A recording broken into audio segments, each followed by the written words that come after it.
Good afternoon, everybody, and welcome to the 2013 Collegiate Rugby Championships in Philadelphia, Pennsylvania, at beautiful PPR Park. Excuse me, I'm sorry. Today's broadcast is brought to you by RugbyMag.com, and we very much appreciate their support. Check out RugbyMag.com. That's www.rugbymag.com for all updates during this tournament. This weekend, today's action, tomorrow's action, Sunday's action. They'll be updating all the brackets throughout the weekend. Taking the field now are Kutztown University and Temple University. The rest of today's schedule is as follows. Kutztown and Temple is our first kickoff game of the tournament. Cal versus Virginia Tech. Dartmouth versus Penn. Arizona versus Wisconsin. UCLA versus St. Joe's, Navy versus Villanova, Notre Dame and NC State, Penn State Northeastern, Life, Texas, Delaware, and Florida. Temple kicks off.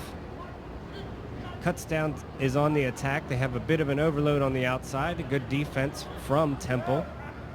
Good one-up tackle. There's an awful lot of white jerseys over there, though. It's a good play to disrupt that pass out. Ruck formed at midfield. They've got numbers out wide. Kutztown has numbers out wide. Finish the pass. Doesn't have the corner. If you notice, there's 4 white jerseys and only 3. And you see that Kutztown has the field spread nice and wide. They'll commit a man and make the pass. He gets through the defense and a score just to the right post. Puts Kutztown up 5-0.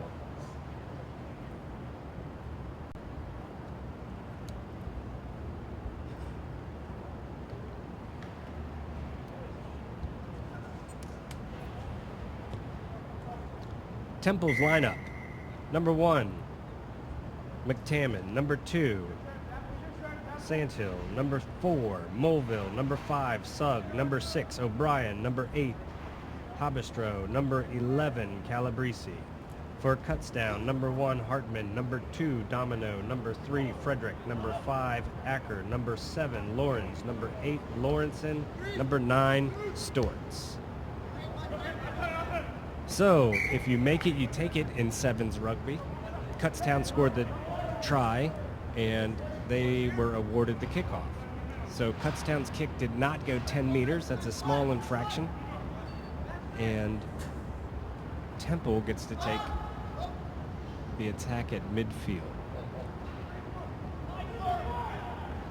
Ruck is formed, tackle made, knock on by Temple. Scrum to Kutztown. So Temple is one of several Philadelphia teams in this tournament. Obviously, Kutztown is a Pennsylvania team as well, and they're going to have a large contingent out here throughout the weekend. It'll be interesting to see how Temple deals with Kutztown, as Kutztown is a well-drilled sevens program. Kutztown on the attack. Attacking center field, loosening up that defense, forcing defenders to come in. And you notice 3 white jerseys to 2 black, and they've got a penalty for not releasing the tackler. When the ball is taken to the ground, whether by if white tackles the black player, both players have to release. In other words, the white player has to release the person tackled, and the black player has to release the ball. In that scenario, Temple did not release the tackle and roll away. They have offsides now for, an advantage now for offsides. The referee will let the advantage play, and it will either be a territorial or tactical advantage, and neither was gained, so we'll play a lot like hockey. That was a great try opportunity and conversion there by Kutztown. Went low at the legs. Hard to defend that as a tackler. Kutztown in control here. Brian Kelly, referee, managing the game well. And for rugby, you want to look at 2 things, possession and territory. A team has the majority of possession, obviously they're going to score the majority of the points. But you can have possession well in your own territory and not be able to get to the points. So right now, Kutztown has 100% possession and 100% territory. That was a knock-on, not deemed intentional. You can't intentionally shove the ball to the ground towards your goal line. So that player was going for the ball. Calabrese, the captain of Temple, and he was unable to gather it. So Storts will now line up in the scrum. Good clean scrum by Kutztown. Pass it out wide. Look to attack the middle of the field, again, trying to soften up the defense, suck as many defenders into that middle part of the field. And if you notice, Kutztown now has an overload on the outside. Run a simple misplay. Lawrenson takes it up hard, and the referee has advantage again. Remember, territorial or tactical advantage must be gained, neither of which was. It's a penalty to Kutztown and a quick tap with numbers on the outside. Score in the corner, Kutztown. That brings the score to 17-0, pending the conversion. In rugby, you get 5 points for a try and 2 points for a conversion. The conversion is taken wherever the try is scored. That was a great conversion kick from probably 22 meters deep and 15 meters wide. It was a good kick. So Kutztown well in control of this match, 19 points to 0 over Temple. Temple was never going to come into this match as a favorite, but I know that they came in here confident. Again, Kutztown doesn't get to kick 10. That's something to keep note of throughout the tournament, because this play at the middle, it's called a free kick. And it's an attack play for an offensive team. Let's see what Temple does here. He runs a dummy switch, and then hits it out wide. You can. That's one of the few areas you get real creative in sevens, is a free kick at center field. Okay, so you see Kutztown with Temple with some possession. Temple turns the ball over because they did not release the ball in tackle. That means that Kutztown was there and able to play the ball. Once the ball goes to the ground, it becomes 50-50 ball. Unless you have the ball in your hands and are running, you can't obviously possess it. So now he must release it. A ruck is formed. It's 50-50. Ball is out. Kutztown's in control. They have a man outside. They attack the middle. Try. Kutztown. Brings the score to 24 points to Kutztown, 0 to Temple. Kutztown is in control of this match due to possession. Temple has great athletes, and they're out there working very hard, but the skills from Kutztown are keeping the possession in the territory, starving Temple from the ball. So Kutztown has athletes, possession, and now 24 points. So that brings us to halftime, the quickest sport on the planet. 7-minute halves, 2-minute halftime, then we'll get right back into it in 7-minute halves. See the captain out there, Calabrese, talking with Brian Kelly, asking for some clarification about that last penalty.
broadcast is brought to you by www.rugbymag.com. It's really, that website is my resource for all the information I get for rugby. And I certainly encourage everybody to check it out throughout the weekend. So, 2-minute break is up. Temperatures probably high 80s, low 90s. And cuts down will kick off. That's the really hard part about this game. Who can deal with the heat? At what point do you say, it doesn't bother me? If you're in a huddle and you hear someone say, it's hot, you gotta say, ignore it. We have to move on from it. It is what it is. Cuts down, kicks off deep. Good, clean tackle made. Tacklee was never held, so Temple now has possession. They get it spread wide. It's a good first phase rugby from Temple. Offload inside, and that's a knock-on out of bounds, so there's an option here. They can either have a scrum where it was knocked on or a line-out where it went out. Line-out was chosen. So these are quick endeavors. It's a way to restart the ball when it goes out of play. Cuts down, throws it down the middle. Again, 50-50 ball. Off the top. Not a great pass. And a knock-on call. You hear a lot in other sports, specifically about baseball percentages. On-base percentage. Hits while runners in scoring position. It's the same with rugby. Passing percentages are key. While cuts down is at a high passing percentage, what happens here against Temple, who is on their back heel the entire game, is just going to be magnified, and there's another example of that. It's just going to be magnified when we see, or when they see the likes of Cal, who is also in their pool. In Pool C, this is the first match of the 2013 Collegiate Rugby Championships. In Pool C, Cal, Kutztown, Temple, and Virginia Tech. According to RugbyMag.com, Cal and Kutztown are the favorites. But you got to play the games. Again, there's a 50-50 ball. Anytime there's a restart, it has to be 50-50. Both teams have to have, unless you have the ball in your hand, everybody has to get the opportunity to get it. So that ball was not thrown in down the middle of the tunnel. So now it's a scrum to Kutztown. They have a good depth in their back line. An attack is on. They get it out to their winger, number 10. He spreads it, stretches the field wide, and if you look up and you see all the black jerseys lined up across the field, automatic overload. They were unable to convert because the Kutztown player lost his feet, fell over the ball, therefore not making it 50-50 ball. It's a much better half for Temple. They've had much more possession. They attack the blind side. Good tackle, and the ball is up and out playing. You hear the communication going on down there. That's great on both teams, defensively and offensively. And unlike football, we don't, in rugby, in this particular sevens game, territory doesn't matter. Yardage doesn't matter. The team will give up the yardage in order to stop the player. It's more important to stop possession than it is territory. So Kutztown takes, Temple has the scrum. Referee has advantage for offsides on the scrum half. Temple now has an opportunity, albeit deep in their territory. They have possession. They've had possession for about 2 minutes now. It's another penalty against Kutztown. They're going to have to clean those penalties up once they see Cal, Virginia Tech. Temple, possession, attack, kick ahead. Mark was called when you're inside the 22-meter line, and you can clearly see that on the broadcast. You can call mark, and it's kind of like a fair catch. And to restart the fair catch, you do a tap on your foot and you move the ball. So cuts down, attacks blind. They don't have many numbers out there, but they keep possession in plus territory. So anything goes. They have the field spread with numbers out wide. Temple, you notice, drop stepping, giving up the territory, making the tackle inside their quote-unquote red zone. Temple with a clean turnover there. They rucked over. The ball was available. No longer 50-50. It was on the ground. And that's a great burst of speed from the Temple winger. He just turned that on, and in 4 or 5 steps, he was past the Kutztown defense. That was very impressive speed. So that brings the score to 24-5. Kutztown's in the lead. They've dominated the game, but Temple is taking the second half right now and controlling that. They've had possession, haven't had much territory, but that run right there was very impressive. The conversion was missed. 24-5. Kutztown leads Temple. So, Temple scored. Now they will kick off. Kutztown will receive. 4 offensive players. The Kutztown players are on the front, 3 in the back. Kick it at mid-depth. Spin it to the middle. Get it to the wide side of the field. Less Temple players out there. Burst of speed from Kutztown player. Good tackle. Good offload.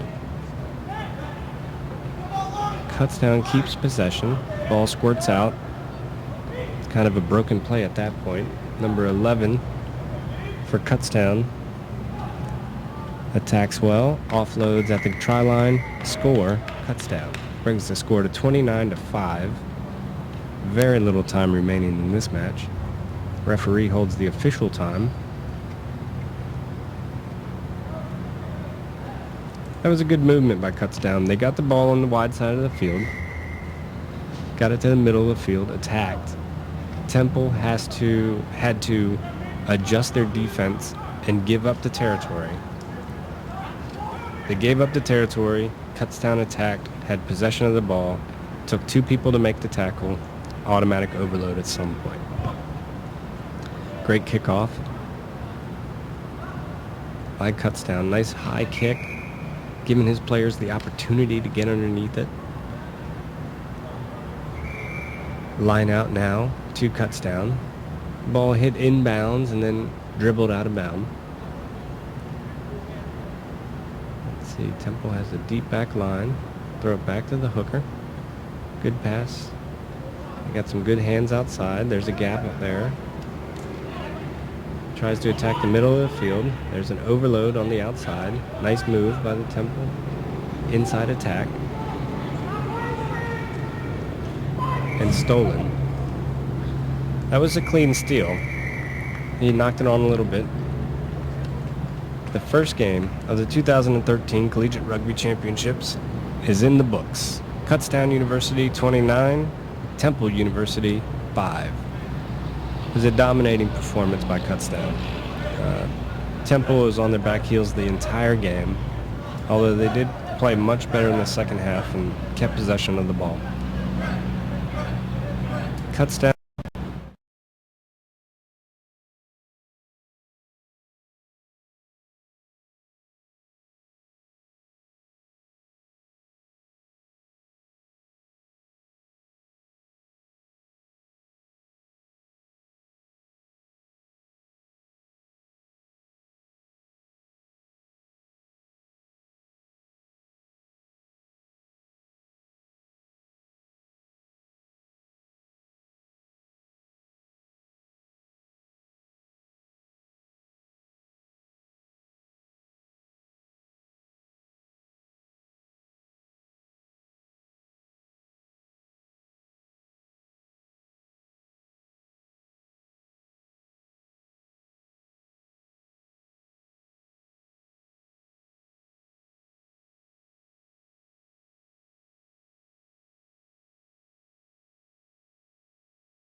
Game 2 of the Collegiate Rugby Championships here at PPL Park in Philadelphia, Pennsylvania, along the beautiful Schuylkill River. Temperature high 80s, very little wind to speak of on the field. Little breeze from right to left. Cal taking on Virginia Tech. Kutztown just defeated Temple to make it 1-0 for them. This game in the same pool, Pool C, Cal, Kutztown, Temple, and Virginia Tech. This game to keep pace with Kutztown. Kickoff by Cal. Somewhat cleanly fielded by Virginia Tech. Clean ruck over by Cal. Poached. Ball stolen by Cal. Attack in the middle of the field. Intercept. Does he have the pace to get through? Makes a good offload pass. Another. And he knocked it on right at midfield, just in between the midfield stripe and the 10-meter line. So it will be scrum to Cal. That was a good movement by Cal to steal the kickoff off the counter ruck and attack the middle of the field. Unlucky on the pass. Good low form. Not a movement by Cal in the scrum. Good depth in the back line. The attack is on. Tackle made by Virginia Tech. That is a danger zone. That middle part of the field, you have really got to cover that field. Nice behind the back pass by Cal. And the first try of the second match in Pool C has been scored. Brings the score Cal 5, Virginia Tech 0.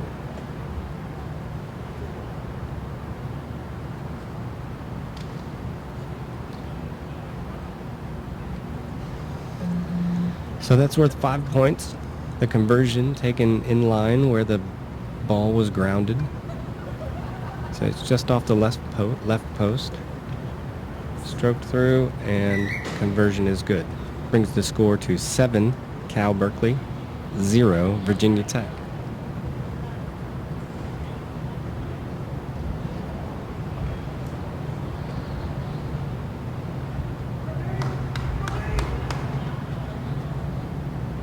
Let's see if they go deep, if they go short, if they try to contest it. He just communicated with his players what he wants to do. He went deep this time. Clean field. Kick ahead by Virginia Tech. Cal has what's called a sweeper back. He's responsible for any type of play like that, or if there's a line break, he's responsible for that tackle. Cal deep in their territory. They have numbers outside here to the right side of the field. That's a good tackle by Virginia Tech. Offload by Cal. And they have numbers again on the other side of the field. Choose to attack the middle.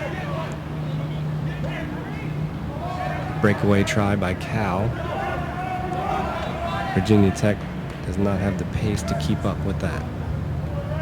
That brings the score 12 points to Cal, 0 Virginia Tech before the conversion.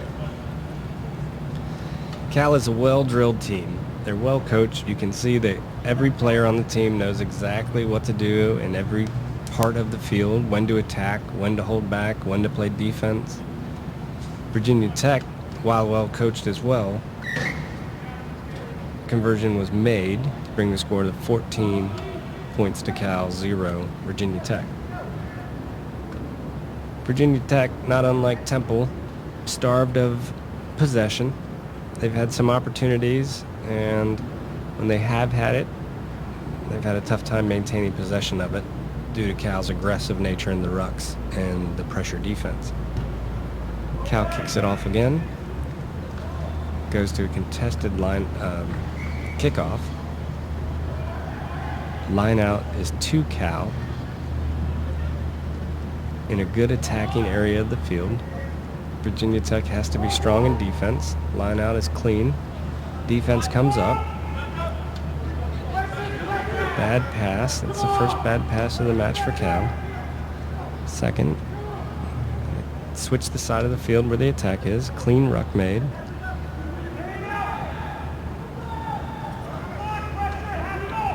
Virginia Tech seems to have woken up a bit on defense.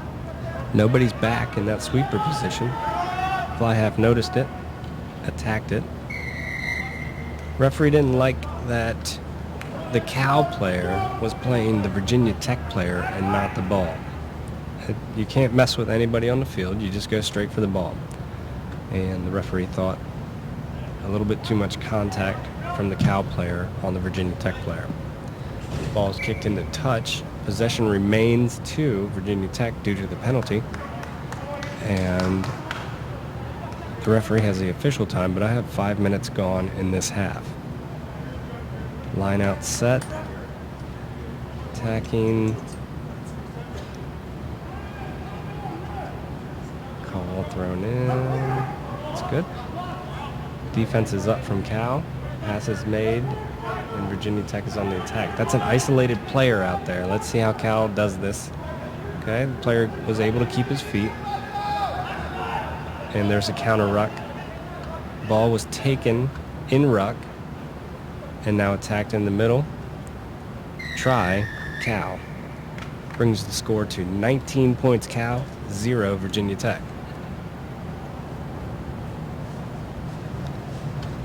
Looks to be a Cal player down. Virginia Tech has possession. They're just deep in their territory. And against a great team like Cal, with the athletes and the coaching they have, you cannot get isolated.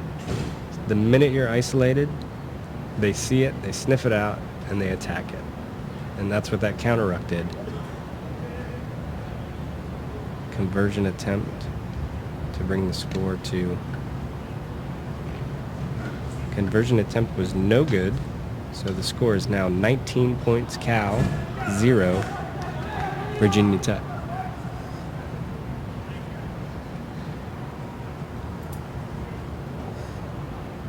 Player who took a quick minute down there and got some water. He's back on the... I'm not sure if they're going to take him off or not. They bring on number 4. Cal's depth is another concern for other teams in this bracket, the Pool C. They can just bring in player after player that's going to understand the system, run it to a T. It's a good kickoff, contestable. The attack in the middle of the field, poor tackling by Virginia Tech, yields another try. Cal taking control of this match early. Should be the last play of the half, the first half. And that makes it Cal 24, Virginia Tech 0.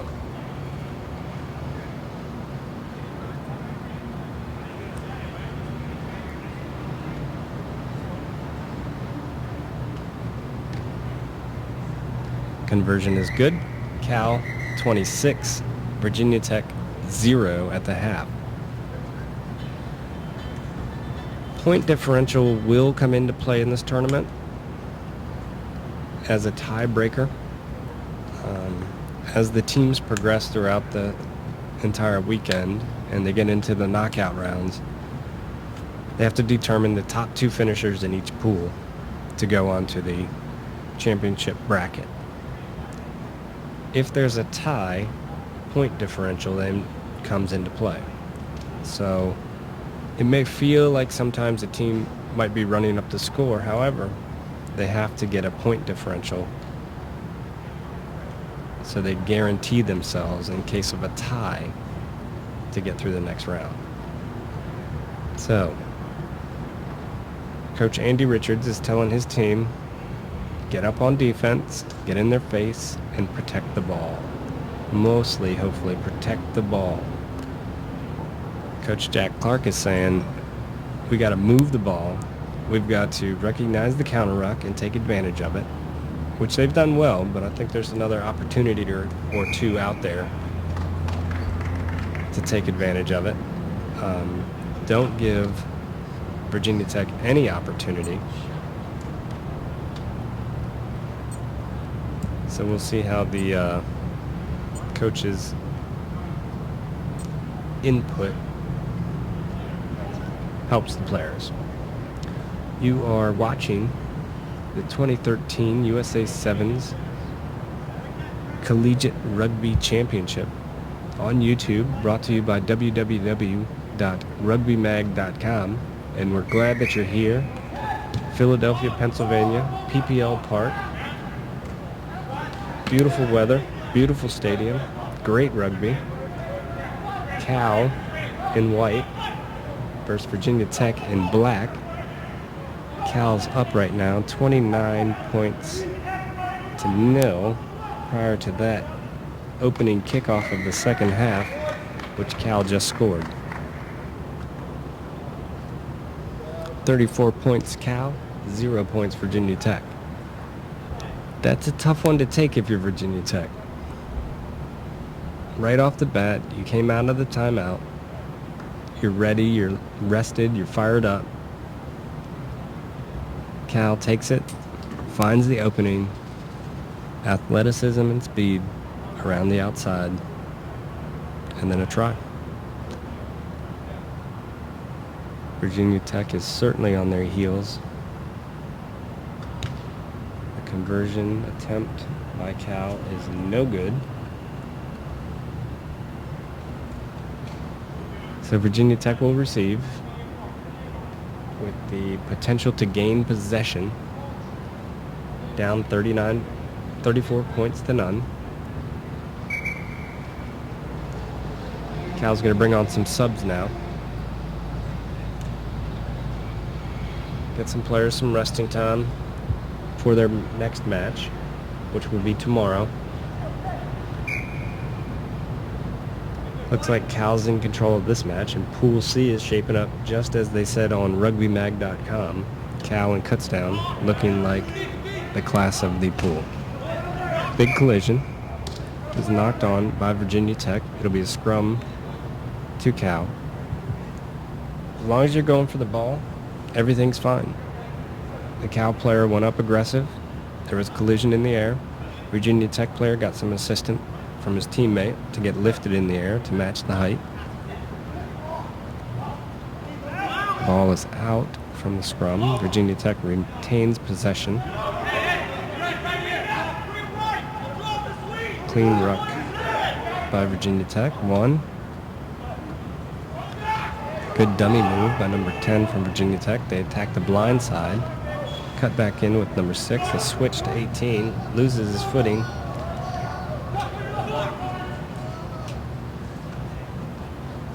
Ball goes into touch. Line out, Virginia Tech. 2.5 minutes gone in the half. Cal in control of this match. Ball's thrown in. And there's the attack. Good hard angled running there by Cal. Even if it's a small gap, they're going to take advantage of it. Runs at an angle, at pace.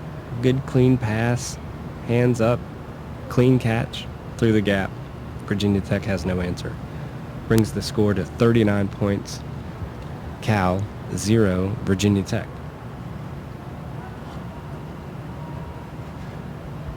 Cal lines up to take the conversion. Virginia Tech just waiting for the game to be over. Bring in a couple subs. See what they have on the field here on their bench. Conversion is good. 41 points Cal, 0 points Virginia Tech.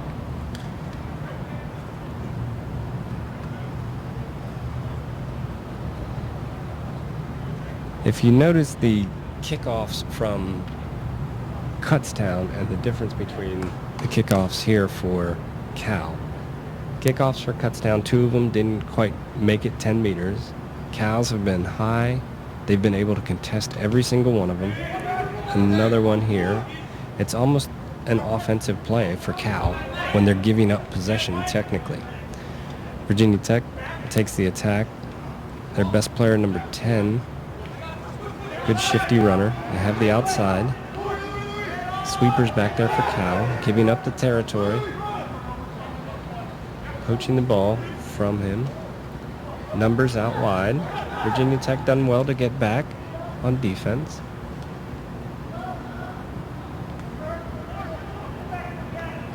isolated on the outside. They have numbers over to the left side of the field. Quick through the hands, and it was a forward pass. He was under pressure, tried to get it off with one hand.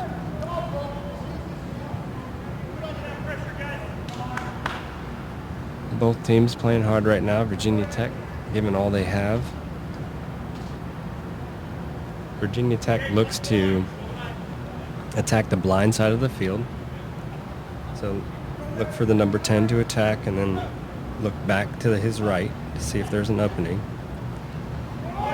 Cal steals the scrum, doesn't give him the opportunity for any type of attack. Penalty called on Cal for diving over the player. Got to keep your feet at all times, which means your hands can't touch the ground beyond your player. That's restricting Virginia Tech from being able to play the ball in any way. Virginia Tech runs it dead straight ahead. They attack the blind side. Number 10 attacks, has a nice little goose step, and Virginia Tech gets on the board. It's 5 points to Virginia Tech. They avoid the shutout with about a minute remaining left in the second half. Cal's still in control of this match, but I'm sure the coaching staff is going to talk to them about a full 14-minute game. They have had control. They let one shifty player get through their line of defense. And frankly, they're going to see a lot shiftier players when they see cuts down.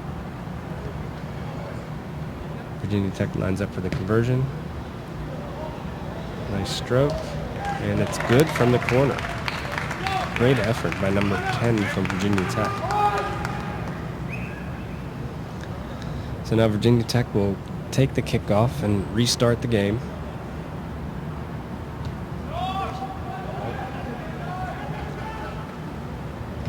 Virginia Tech contested. Cal now back on the attack.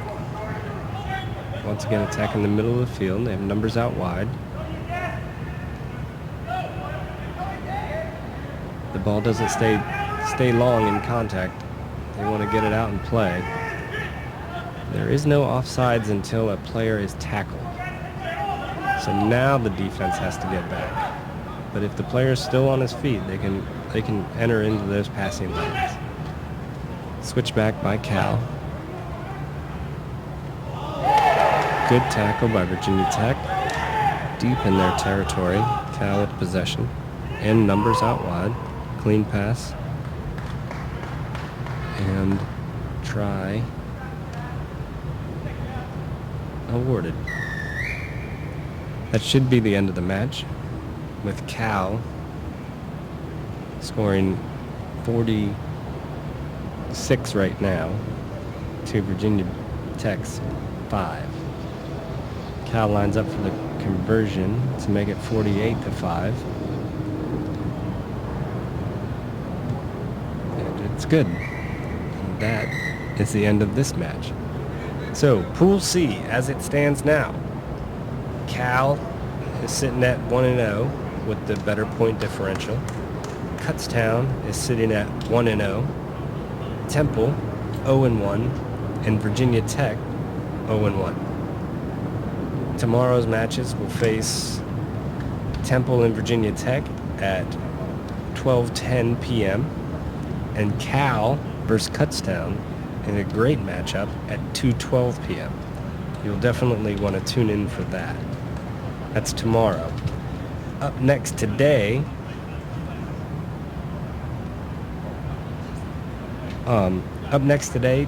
Dartmouth versus Penn in our next matchup.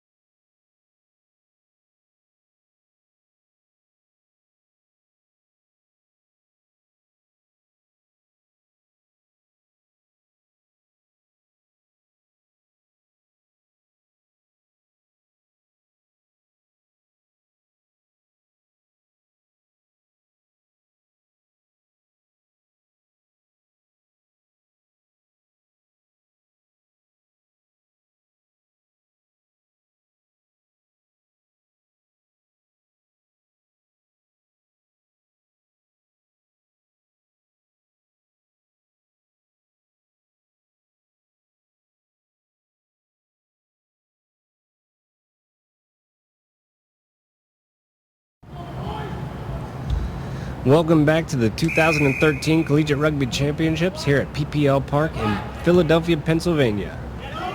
Dartmouth versus Penn, starting off our third match of the tournament.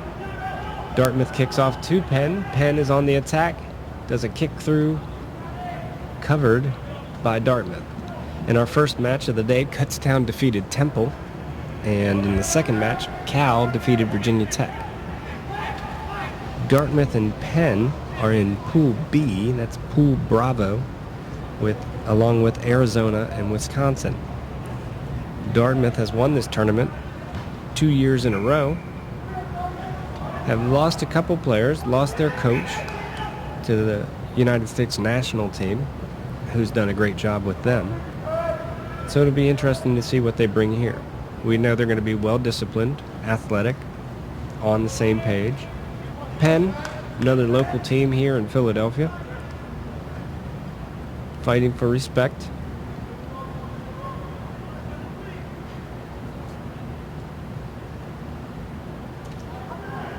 Encourage you to tune in to www.rugbymag.com all weekend long for updates, pool standings, insights, and stories on this tournament, this great tournament, probably one of the best in the United States for collegiate rugby sevens, the best one in the United States for collegiate rugby sevens. So Penn had a good possession,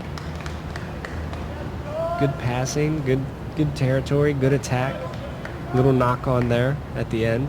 Dartmouth now takes possession in an attacking zone of the field. Score 0-0, just underway, less than a minute into the match. Scrum won by Dartmouth, and the attack is on.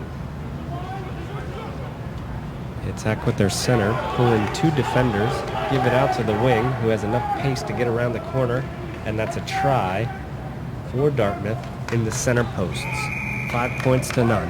Dartmouth takes the lead about a minute into the match. Again, Dartmouth is in Pool B. The class of this pool, according to rugbymag.com, Dartmouth and Arizona look to be the ones to get through this one. Wisconsin, always a tough team. Got some good big athletes who can move around the pitch. Dartmouth's experience, their coaching, their pedigree gives them a decided advantage over many opponents, especially here with Penn, the newcomer to the tournament. Penn trying to get it outside, a missed tackle by Dartmouth. The attack is on with numbers on the outside. Good move on the inside by the Penn player, just unlucky to lose the ball. Penn now back on the attack with a kick cross field. Foot race is on inside the 22-meter line.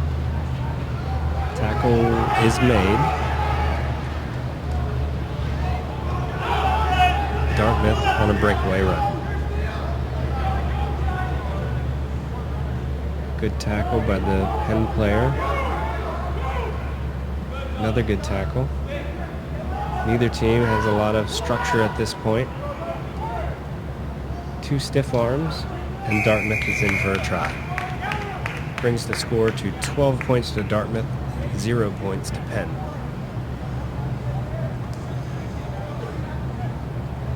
Out of the presumed or assumed underdogs of this tournament that I've seen so far, that being Temple, Virginia Tech, and Penn, Penn has definitely shown an aggressive nature, a plan, and the athletes to carry out that plan up to this point. While they're down 12 points to none, they've really attacked and not, I guess, been too small for the stage, if you will. Dartmouth lines up, spreads the field, have options either side. Good kickoff. It's a good take by Dartmouth. They're back on the attack. There's a gap in the middle, exploited by number 3 from Dartmouth. Try awarded. Brings the score 17 points, Dartmouth, 0, Penn. In sevens, you cannot leave any type of gap. And if you saw there with Penn, they had a good line of defense. They had players marking up every single player. One player was moving faster than his inside player. So he was unable to close that distance, whereas the Dartmouth player was able to recognize the gap, first of all, and then attack at the gap. That's all that these players are looking for. And that's all the coaches have tried to do, is design a system to open up gaps in space to attack. And there's another one. 2 players on one, 2 defenders on one offensive player. There's going to be a gap. Penn has numbers out wide.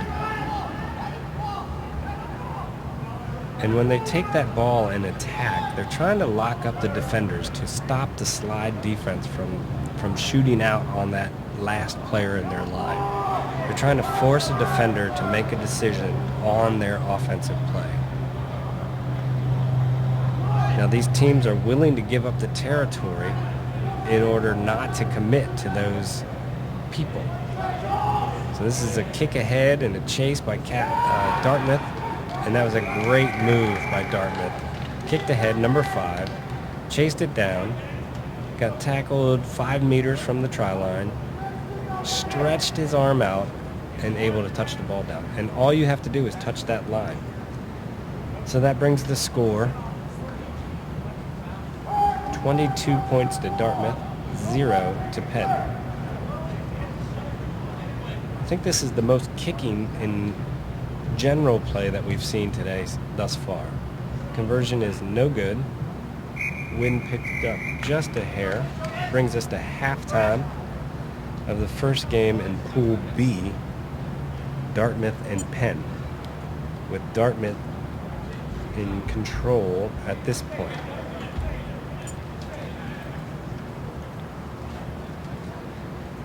So if I'm down there, I'm telling Dartmouth, don't get so fractured on defense. Let's work on our defense. Let's stay together. We've got to have everybody moving as one. We can't have 1 or 2 people shooting up. Penn's been able to attack some gaps that Dartmouth has been leaving open because a player would just shoot up and attack the ball. If I'm talking to Penn, I'm saying, keep the aggression up. Keep your attack going. Let's just get smarter with our passes. Stop kicking the ball. Let's keep it in hand. Let's attack with ball in hand. But I'd be very happy with their aggressiveness. Their decision making has been pretty good, outside of the kicking maybe. And, you know, they're giving Dartmouth a game for sure. So 2-minute halftime. Referees are out there at PPL Park. Slight breeze from right to left. Nice shady spot right in the middle for them. Talking about how the game is flowing. Probably saying it's going well. Dartmouth finished with their huddle. Penn out onto the pitch. So Penn will be kicking to Dartmouth. Start off the second half. Dartmouth with a substantial lead.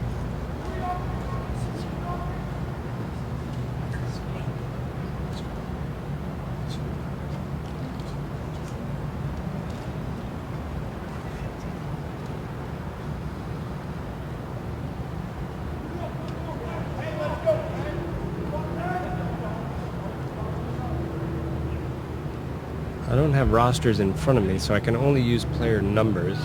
I regret that, but that's what I have. Second half, Penn versus Dartmouth. 22 points to nothing. It's a knock-on advantage. It was a good opportunity for Penn, and they took advantage of it as much as they could.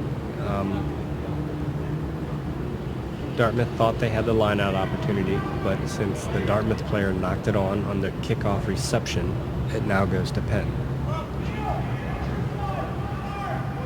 Penn lines up for the scrum.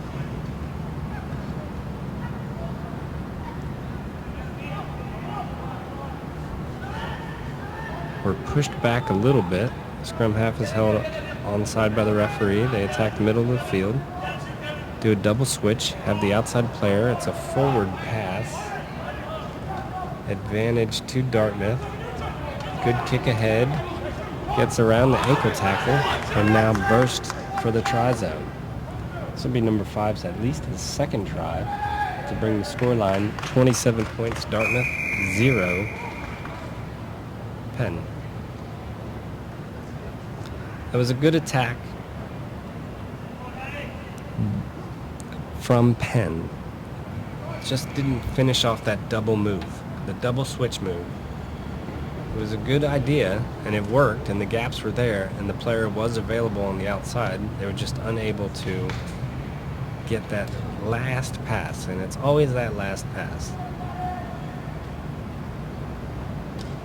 So Dartmouth attempts the conversion, and it is no good. Spring the score, keeps the score at 27 points. Dartmouth, 0 Penn.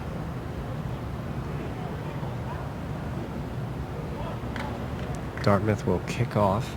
Let's see if they go right or left. They have the options. Tells his team which way he's going to go, whether he's going to go deep or high. He's going to choose the right side, force Penn into a left-handed pass. Ball bounces in and goes out. Line out to Penn. You see Dartmouth, if the ball goes out of bounds, the opposing team has the opportunity to throw it in right away. It's called a quick line out. And unless there's, in this case, green jerseys standing there setting the line out, there is no, you can throw it in wherever you want. Dartmouth steals the line out. Good go forward ball by Dartmouth. Awful lot of green jerseys there. Penn works to spread the field. As they spread it, Dartmouth does a quick pick and go. Dartmouth fighting at that goal line. Penn rolling away. And referee deems no try. It was held up. So the person never grounded the ball. The Dartmouth player never grounded the ball into try zone, so no points were awarded. 3 minutes into the second half of the Dartmouth-Penn game. The score is 27-0. Dartmouth on top as the subs start rolling in. It's about 3.5 minutes remaining. Get some fresh legs out there. Scrum now to Dartmouth. They brought the ball into try zone. Unable to produce a try. Ball was held up. Dartmouth wins possession. Gets it out wide. Number 5 takes the corner, and his third try is a good one. Brings the score 32 points Dartmouth, 0 Penn.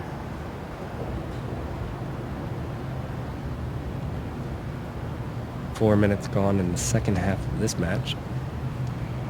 At the 2013 Collegiate Rugby Championships, you are listening to a live YouTube channel brought to you by www.rugbymag.com. Rugby Mag is the best source in the United States for rugby news and information.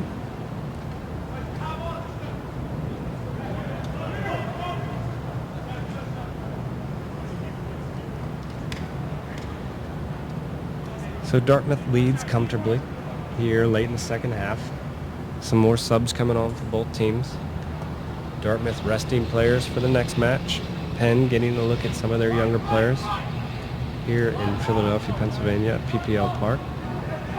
Dartmouth has the kickoff. Penn attempts to play it, so it doesn't matter if it goes 10 or not. Penn retains possession. Stretches the field. Dartmouth has good covered defense, although mistackled there. Dartmouth back on the attack after a poor pass from Penn. Another ruck formed. Penn looked to have a good defensive line, and they do in fact have a good defensive line. They're still spirited, still in the fighting mood, getting out there and mixing it up. It's about 4 tackles in a row by Penn. Defense seems to be holding solid. A little bit hesitation, waiting for the action to come to them. Turnover. Penn with space and pace. Let's see what he's got out here. Decided to cut it back in. Offloads. No tackle made. No offside line. Not forward pass. That was a good attack by Penn.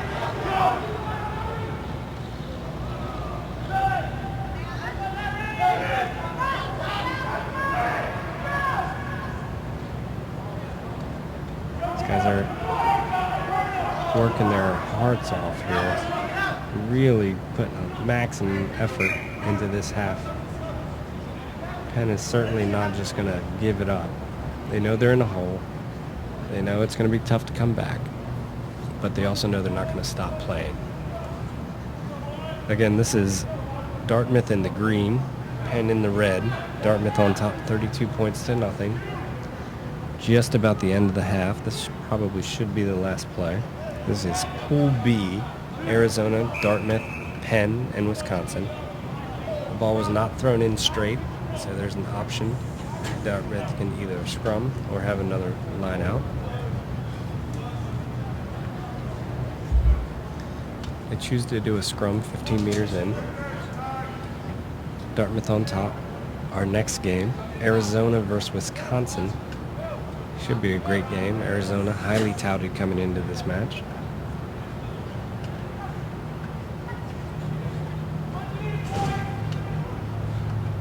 Dartmouth has the ball on the attack. Kick ahead. Probably just hoping to get it out of bounds and finish this game off. And that's the end of Game 3 of the 2013 Collegiate Rugby Championship Invitational. That was Pool B. Dartmouth over Penn, 32-0. Our next game will be Arizona, Wisconsin. We'll be right back.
Hello everybody and welcome back to the Collegiate Rugby Championships here at PPL Park in Philadelphia, Pennsylvania. This is the 7-on-7 version of the rugby game. Arizona in blue, Wisconsin in white. Great matchup in Pool B, where we just saw Dartmouth defeat Penn. Who will keep pace with Dartmouth? Arizona kicks off to Wisconsin, wins the kickoff, sets a ruck in the middle of the field. The attack is on. Winner of this game, as I said, keeps pace with Dartmouth, who just defeated Penn 32 points to none. In earlier action, Cal Kutztown both advance in their pool. Wisconsin now on the attack after a penalty. Good ball handling early on by both teams. Good pace.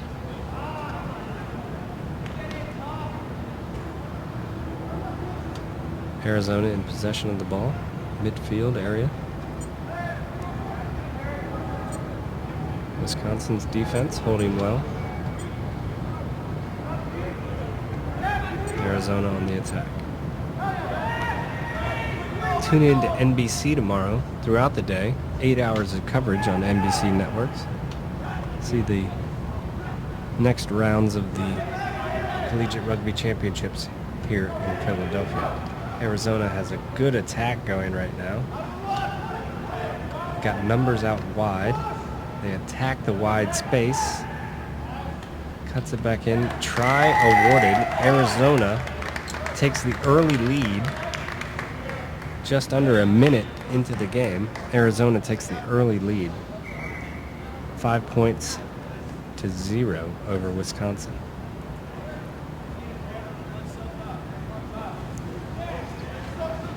It was good ball movement by both clubs. Wisconsin was able to get a penalty in their area, relieve some pressure with their footwork. Good ball handling. Arizona was able to absorb that attack, eventually turn it over, work several phases down the field, and get a unconverted try. So now Arizona will be kicking off to Wisconsin. It's such a prestigious tournament. That's why we see the best college athletes from around the country, including Arizona, Wisconsin, Cal, Penn State, Life, Florida, converge onto Philadelphia, Pennsylvania for a weekend of great rugby. Arizona takes the kickoff and scores a try just inside the 5-meter line. So that was an interesting play. It was interesting because everybody was waiting for the ball. Was it going to go 10 meters or was it not going to go 10 meters? So at the point it hit the ground, Wisconsin wasn't sure, is that 10 or is it not? Arizona was certainly sure, or made the decision that they were sure. Referee saw that it went 10. Arizona was able to break a stagnant or standing still defense. It's such a dynamic game. A lot like basketball. The guys without the ball, or the people without the ball, have to be doing certain things in order to set up 2 or 3 series down the road. Think of pick and rolls in basketball. The guy with the ball is doing one thing, but the other 4 are all working together to achieve that basket. And it's the same with 7-on-7 rugby. The guy with the ball is doing one thing, the rest of the team is working to get in position to support that. It's a big hit by number 8 from Arizona against the Wisconsin number 5. It seemed to be okay. Nice stiff arm by the Wisconsin number 10. Good defense. These are 2 good teams going at it right now. It'll be interesting to see, even though the scoreline reads 10-0. And it's a forward pass by Wisconsin. They had some good momentum there. Let's see if they can keep it. Make this defensive scrum to Wisconsin an offensive scrum. Looks like Arizona is bringing in a sub. Number 11's back on, maybe a blood sub. I'm not sure. A blood sub is a temporary substitution of a player who's bleeding. They have a few minutes to get off the field, dress their wound, get back on as long as it's safe for all players. Scrum was won by Arizona. The attack in the midfield. Good defense by Wisconsin. Not releasing the ball called by the referee against Arizona. Opportunity here for Wisconsin. Bunched up in the middle there. It's a good attack, a good ruck. Not rolling away by Arizona. You saw the blue jersey kind of laying there, not making an effort to get out. So Wisconsin is back on the attack. The ball is out of the back there. Wisconsin on the attack with some numbers. Nice move by number 3. Good offload to 13. Wisconsin's on the board. That brings the score Arizona 10, Wisconsin 5. About almost 5 minutes gone in the first half. That was a great series by Wisconsin. Kept the ball in hand, kept the attack mentality. If I have that ball in my hand, I'm going to go score.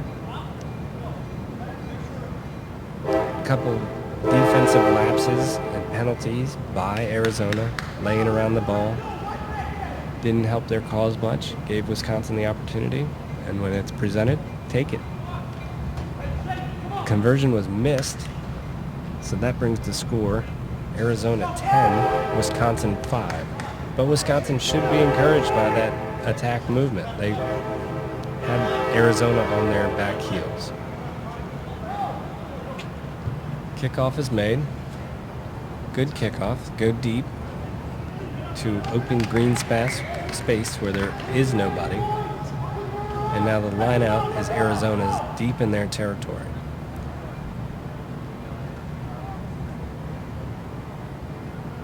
So this is an attacking option. In sevens, the field is wide and it's long. So the kicking option, although he's under pressure now, it's not so important to kick and get out and relieve the pressure. You can do it with your keep possession of the ball and do it. It is dangerous, but as you see, you play all over the field here on 7-on-7 rugby. Arizona gets it out to midfield. Good defense, good coming back defense by Wisconsin. High step move by the wing on Arizona. Cuts it back in. Supports looking to offload. He found the offload but unable to connect. Wisconsin now taking their time, identifying space. Arizona coming up as a flatline defense.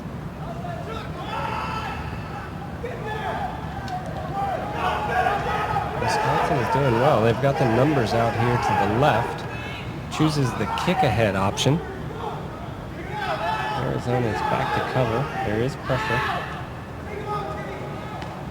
The kick was made to the middle of the field. Wisconsin player right there, ready to collect it. And a try is awarded. So ultimately the kick ahead by Wisconsin proved fruitful as they now bring the score even, 10 points each. That may have been the last play of the first half. That was an interesting series of play. I think you'd all agree with that. The kick ahead, it looked like Arizona was going to be able to cover it. The young man was able to attack and evade one tackler. His kick got a little bit away from him. I mean, 5 yards here, 10 yards there. It results in a try. And now, at half, Wisconsin takes the lead after being down most of the half, or all of the half. 10 points to none, then 10 points to 5. Now they take the lead at the end of the first half, 12 points to 10. Excuse me. So what do you say if you're Arizona? I think you got to be positive. You guys started great. You were on the attack. You're moving the ball well. Had good defense. Then you assumed that was all it was going to take. I think that might be something I might say if I'm Wisconsin coach. I say keep that mentality, keep that decision making, and attack up. We have them on the ropes, and they do. They have all the momentum in the world right now here in Philadelphia at the Collegiate Rugby Championships. If you're tweeting, hashtag USA Sevens. That's hashtag USA, the number 7S. Temperatures starting to come down a bit. It's getting a little bit more easy to deal with. It was in the 90s when we first started playing. Kutztown defeated Temple in our first match of the day. Cal then defeated Virginia Tech, which gave Pool C Cal and Kutztown on top, Temple and Virginia Tech at 0-1. Dartmouth defeated Penn following those matches in Pool B, and now we're seeing the second part of Pool B, Arizona versus Wisconsin. Next up, we'll see UCLA versus St. Joe's.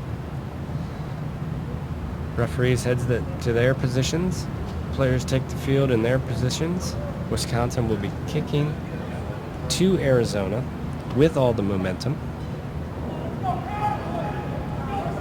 See how they come out and attack this. I would definitely want to see a very aggressive 1-7 defensive attack. Let's see if we can't get a turnover right off the bat smartly, but I would want to see that aggression that we've been showing. That was a great option. I mean, it was there. That was a threat for sure. Arizona, I don't think, was quite prepared for that option from Wisconsin. Line out now goes to Arizona.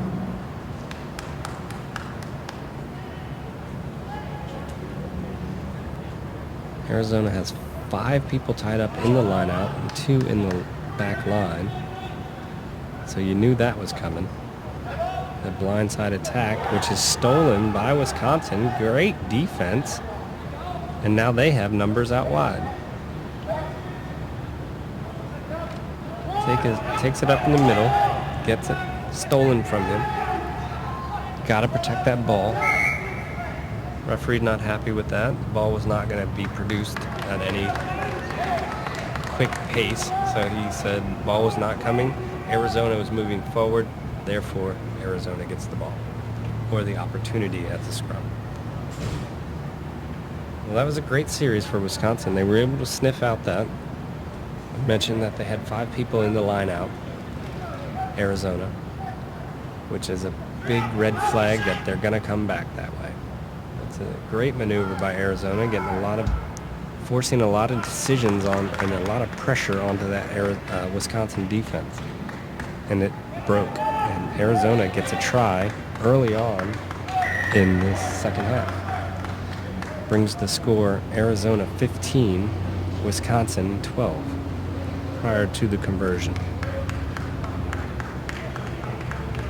That was a great move. Little 9-10-9 or 9-5-9, 4-5-9. Good looping movement, lots of angled running, putting pressure on 1 or 2 defenders. Conversion was made, brings the score Arizona 17, Wisconsin 12. A try ties it up. 4 minutes gone into the second half. Arizona to kick.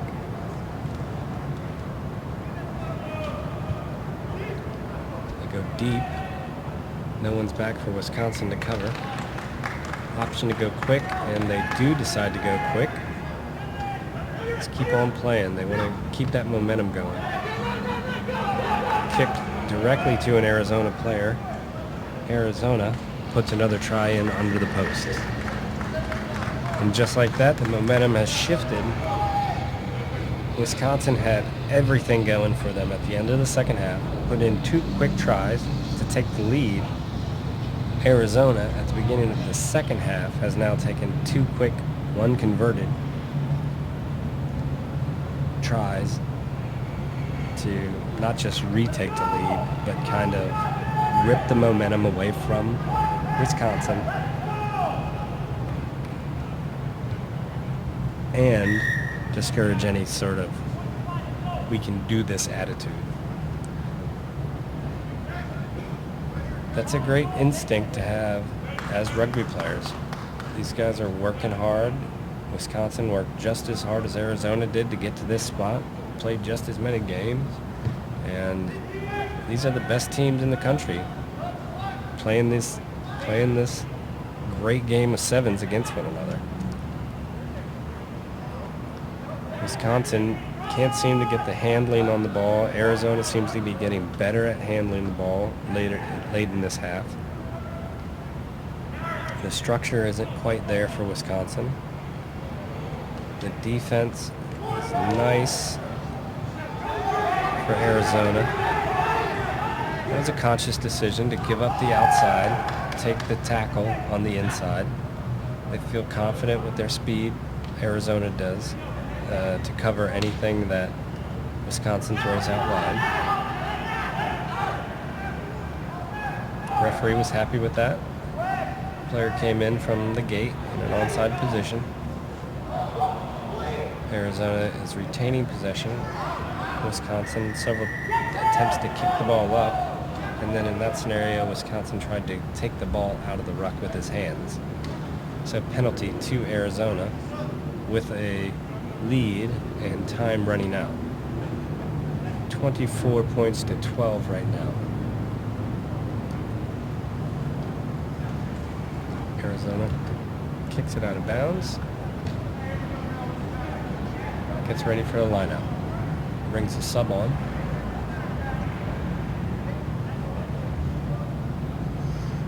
Talks about what they're going to run here. Looks like another blindside attack. They have 7 players on the field, and 6 of them are within the 15-meter line. So if I were Wisconsin, I would definitely be thinking about that blindside attack.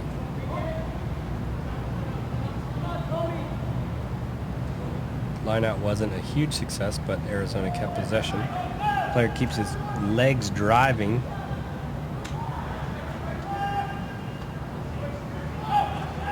Dancing around in the middle, able to get it off and score. Another try by Arizona, just 10 meters off the left post.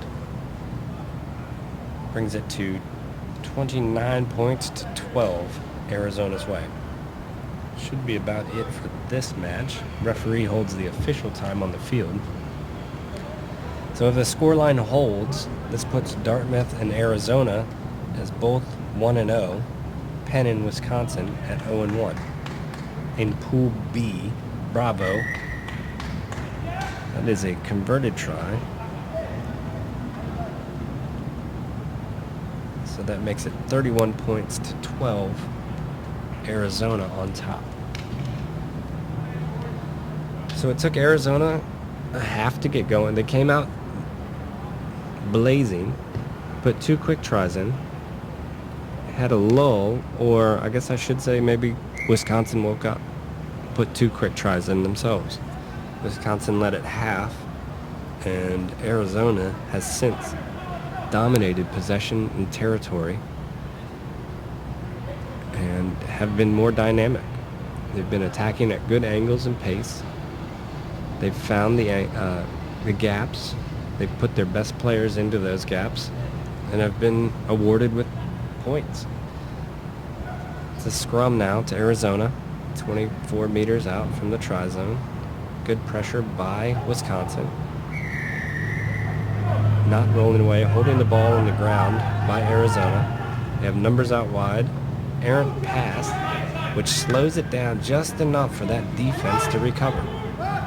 If you make that pass, and I'm sure they make it 99 out of 100 times, but that one time, that defense is able to recover. Notice the drop step. Good aggressive tackle there by number 6 from Arizona. Wisconsin able to still keep possession of the ball and attack at the midfield. Arizona still competing though. Very impressive. Both teams, neither team giving up. Both teams playing their hearts out. That's a try to Wisconsin. Brings the score 17, Wisconsin 31, Arizona. Conversion is unsuccessful, and that's our final score. 31, Arizona, 17, Wisconsin. Next up on the docket, Pool A, UCLA versus St. Joe's. We'll be back in just a minute.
Welcome back to the 2013 Collegiate Rugby Championships. We are here at PPL Park in Philadelphia, Pennsylvania. We have played out Pool C and Pool B first round matches. We now move on to Pool A, where we have St. Joe's kicking off in the gray to UCLA in the white and light blue. Welcome out. Welcome to the YouTube channel brought to you by www.rugbymag.com. We've seen some great action this afternoon already. And now UCLA and St. Joe's, another local team, looking to fare better than the other two local teams. Temple lost earlier to Kutztown and Penn lost earlier to Dartmouth. UCLA is controlling the ball. There's a good attack defense by St. Joe's. Have space outside. They recognize it. Kick step out. Good tackle, good defense. Forward pass by UCLA. Scrum will now go to St. Joe's. Earlier action today saw Kutztown defeat Temple, Cal defeat Virginia Tech, Dartmouth defeat Penn, and just before this match, Arizona defeated Wisconsin. This is Pool A: Navy, St. Joe's, UCLA, and Villanova. I believe that www.rugbymag.com has Navy and UCLA making it out of the pool play stage of this pool. St. Joe's under pressure, deep in their territory.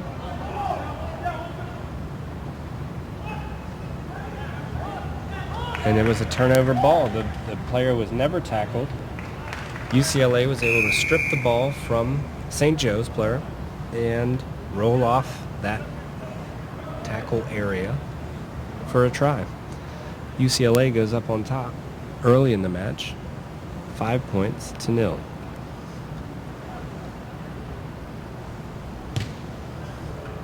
Conversion is not good. UCLA will now kick to St. Joe's. So there's 3 Philadelphia teams involved in this tournament. I don't know how many people are watching right now, but I would love to see in your messages, who do you think should have been in the tournament? If you don't think one of these teams should have been in, tell us who you think should have been in. That'd be an interesting thing to hear what you all have to say about that.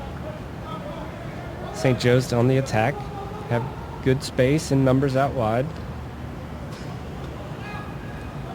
We've watched a lot of rugby today already, and there is a penalty against St. Joe's. We've seen different styles, we've seen similar styles. We've seen attack middle, we've seen get it wide, we've seen attack blindside, and it's really exciting to watch how each of these teams initially starts out in their attack and how they decide, or that attack evolves throughout the match. Right now UCLA is just out athleticizing, if that's even a phrase, St. Joe's. Neither team seems to be attacking in a pattern up to this point, but UCLA has been able to find the gaps and attack it. And that's their second try of the match. We are about 2.5 minutes into the match. UCLA in the white and light blue, St. Joe's in the gray and white and red.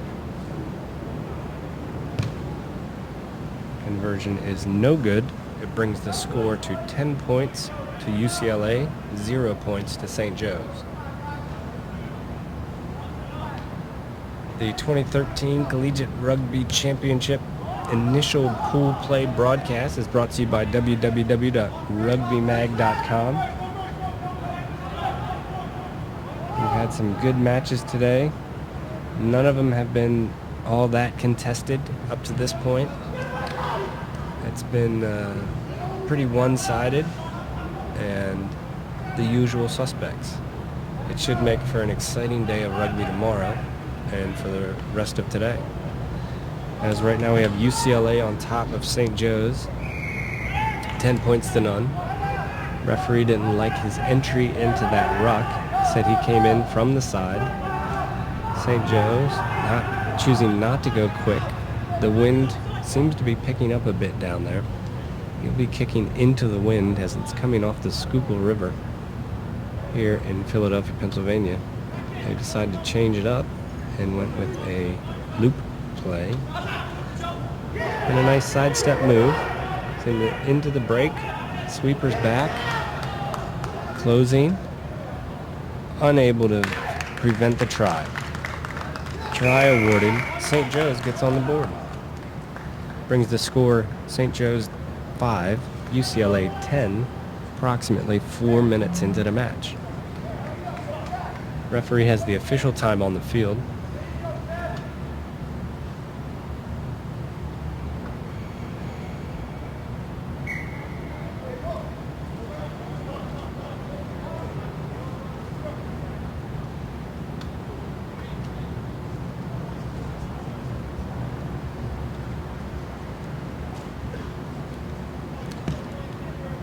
St. Joe's misses the conversion. Score remains at UCLA 10, St. Joe's 5.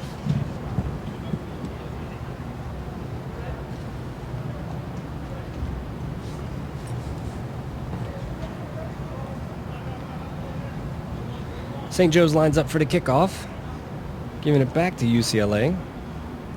UCLA set in a traditional receiving lineup. Ball did not travel 10 meters.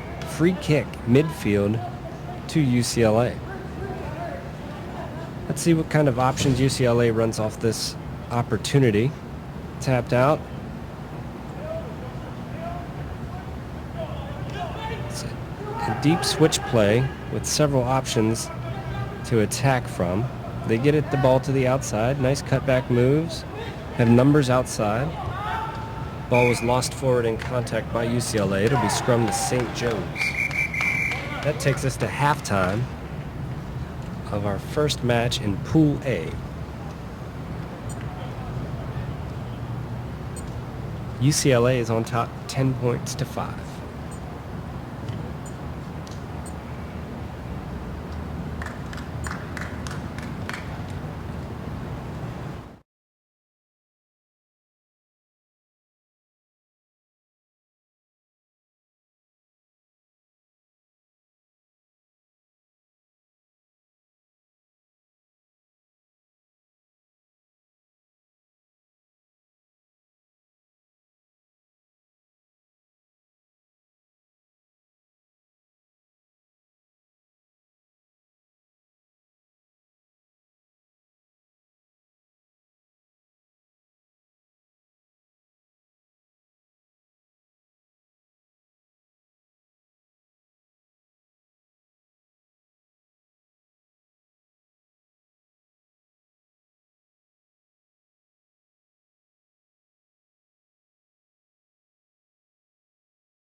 Welcome back, everybody, to the second half of the UCLA St. Joe's matchup. St. Joe's hanging right in there with UCLA. It's 10 points to 5. UCLA has the advantage right now. St. Joe's ended the half with a great maneuver to get into the try on a long-distance run. They are spirited on defense. They're attacking well. They're communicating well. This is still anybody's match. Although I think that people coming into this match might have said St. Joe's was the underdog against this UCLA squad. UCLA restarts the second half, and St. Joe's, with some confidence, goes on the attack. They find seam in the middle. UCLA is very quick on their feet. Referee deemed that they did not come through the gate, therefore penalty to St. Joe's. St. Joe's deservedly so and rightfully so, slowing the match down. Take as much time as you need. You're right there in it. One play can change this match. They have the opportunity now within the attacking zone. St. Joe's line out. Players come up. Referee wants a wider tunnel.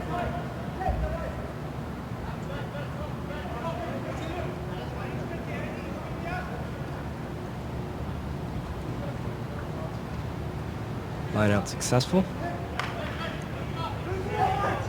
Good aggressive attack by St. Joe's.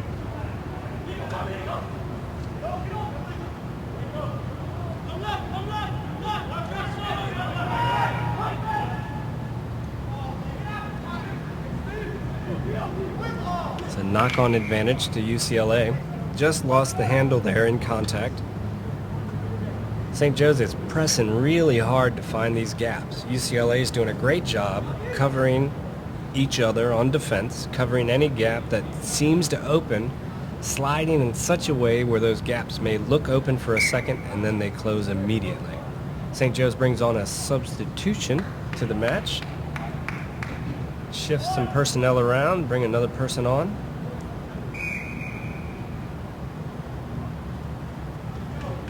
Score still remains 10-5. UCLA on top. We're approximately 2 minutes into the match. And UCLA on the attack with numbers. Cut back in. Nice move by UCLA.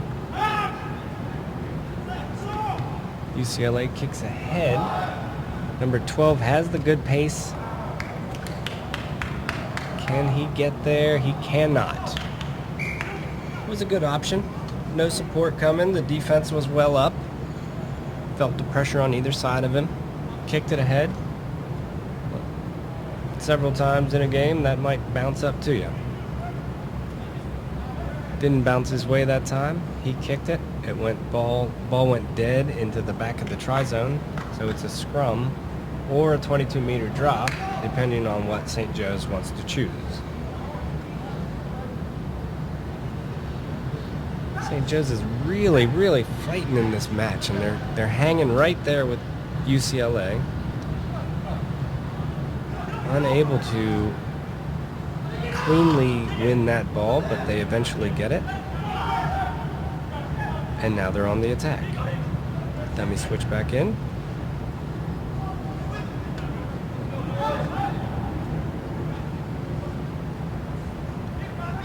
He's in trouble. He's dancing around back there. He finds a gap, finds a little seam. Teammates come to help him out. Have the options here. Good slide defense from UCLA.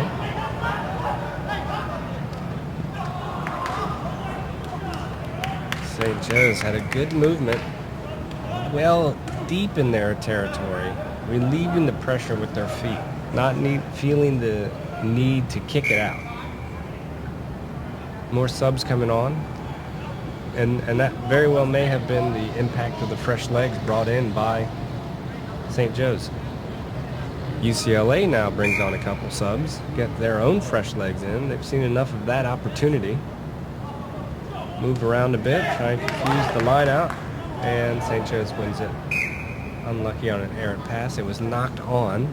I'm sorry, not straight. Choice to St. Joe's. I think St. Joe's is surprising a lot of people right now. No one really gave them an opportunity to win this game. And no one gave them an opportunity to compete in this game. And yet here we are, 4.5 minutes into the second half. UCLA is up only by 5. It's good vision by the scrum half for UCLA. Stretching the field. Gets it back into the pocket. There's the attack. No gaps by St. Joe's. They're doing well on defense, helping each other out, covering gaps, hitting passing lanes. And now they get a turnover out of it. Rock is formed, support. Referee didn't like the body position in that ruck from St. Joe's. Felt like he went straight to deck. An unforced error by UCLA gave St. Joe a glimmer.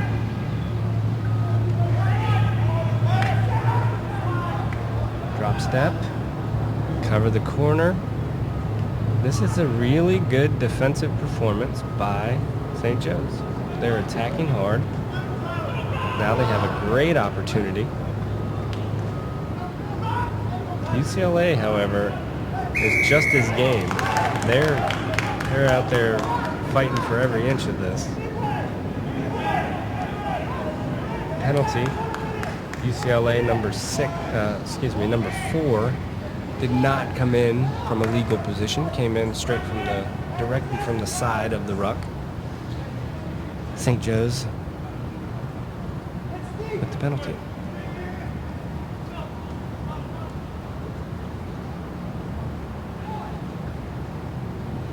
A lot of movement, but not a lot of force and decisions.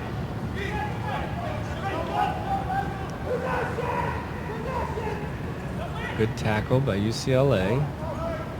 If you notice, UCLA just has this flat line of defenders. Oh. And you notice how St. Joe's, you can see 5 jerseys in one area, or they were all converging onto that area. You really need to trust your teammate to make that one-on-one tackle.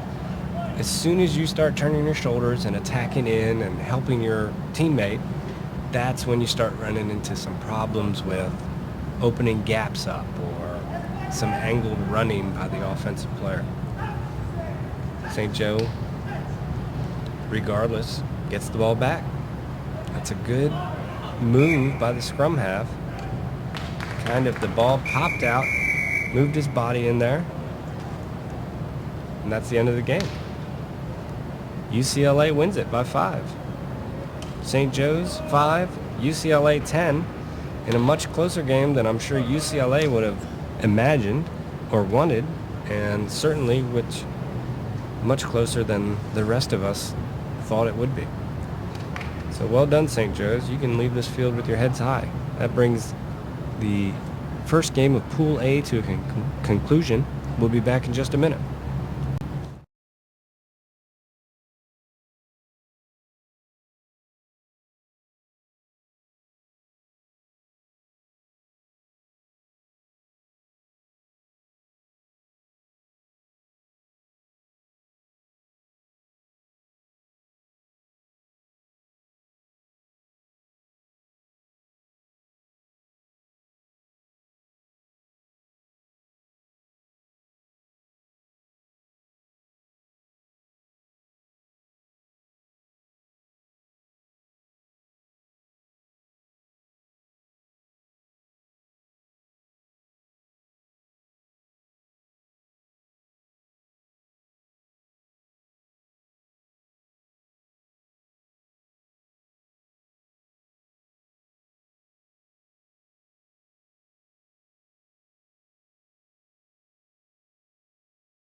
Welcome everybody to the USA Sevens Collegiate Rugby Championship.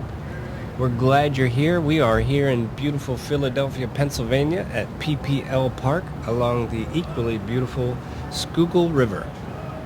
Our next game today in Pool A has the Naval Academy versus Villanova, another local team here in Philadelphia. Naval Academy kicks off. Good kick. Naval Academy is in blue, while Villanova is in white. There was some discussion around the country about Villanova's entry into this tournament. We'll see how they prove themselves here. I'm sure they're up for the challenge. It is a tough challenge, though. The Naval Academy is a very good team, very well disciplined, very well coached. As you can see right there by the quick line out, everybody's in place. He finds the corner, and there is a try awarded to the Naval Academy. So was Villanova put into a tough spot? They were asked to do it. They said they would do it. It's not an easy transition for the number of people enrolled in their university to face something like the Naval Academy. But they are to be commended for saying, yeah, we'll do it. Bring it on. And I think they're going to be up for it. Naval Academy misses the conversion. That brings the scoreline 5 points to none. Naval Academy on top. So now the Naval Academy will kick off to Villanova. Nova shuffling some players around right now. Academy kicks it off. Well contested by both players. They're both going for the ball. Navy on the attack. It really is the little differences between teams that have sevens programs and don't. And you can see it sometimes on the field. If you noticed when Navy started their attack on that last series, prior to that try, which brought it's currently 10 points to none to Navy. When Navy started the attack just outside the 22, Villanova did great to make the tackle. But if they looked up, we saw 6 white jerseys around that one area, plus the man who just made the tackle, which left, obviously, the field wide open for the Academy men. So you'll hear over and over again, one man, one tackle. Attack, attack, attack, make your tackles. Right now, Villanova is thrown into a situation where they're undermanned. They feel the need to help their teammates out in making these tackles. Whether that's real or not, I don't know. It probably is not. They're good, they're fine athletes that can compete at any level. They just need that trust. And it's a hard thing to come by. The speed of the game is faster, as they're now finding out. Those moves that work, in some tournaments aren't going to necessarily work here at the CRC. So Naval Academy is back on the attack. They've got space. And I see what Nova's trying to do there with the drop step. Give them the territory. You just don't have a lot of territory to work with down here. So Villanova in an early hole, getting as much experience out of this as they can. Naval Academy, on the other hand, have to play well. It doesn't matter who's lining up in front of them. We saw that in the last game with UCLA and St. Joe's. UCLA was a heavy favorite. St. Joe's, a heavy underdog, a local team. St. Joe's was able to hang with UCLA. And you've heard it 100 times in all types of sports. The more you let the underdog hang around, the more energy, the more excitement, the more opportunity they're going to create for themselves. Naval Academy is not going to allow that to happen, although they did just give up a penalty, lost their feet in contact. Villanova, this is their first possession of the first half. They have a lot of bodies in one area, which makes it a little bit easier on the defense. Not happy, referee not happy with the entry into the ruck. Villanova goes on the attack. Good aggressive running and offense. And there's just a little knock on there at the back. Villanova is working hard, you can tell that. Naval Academy is playing their game. So again, I pose to you all on the comment sections of the YouTube page, brought to you by www.rugbymag.com. Who would you see here? In the past few years, it's been Kutztown that's been left out. Now they're in it. They won their first match today. Who would you say would be a team deserving of these slots, of these pool spots for the CRC? That's another try by Naval Academy. Brings the score to 20 points to 0. About 6 minutes gone in the half. Referee has the official time.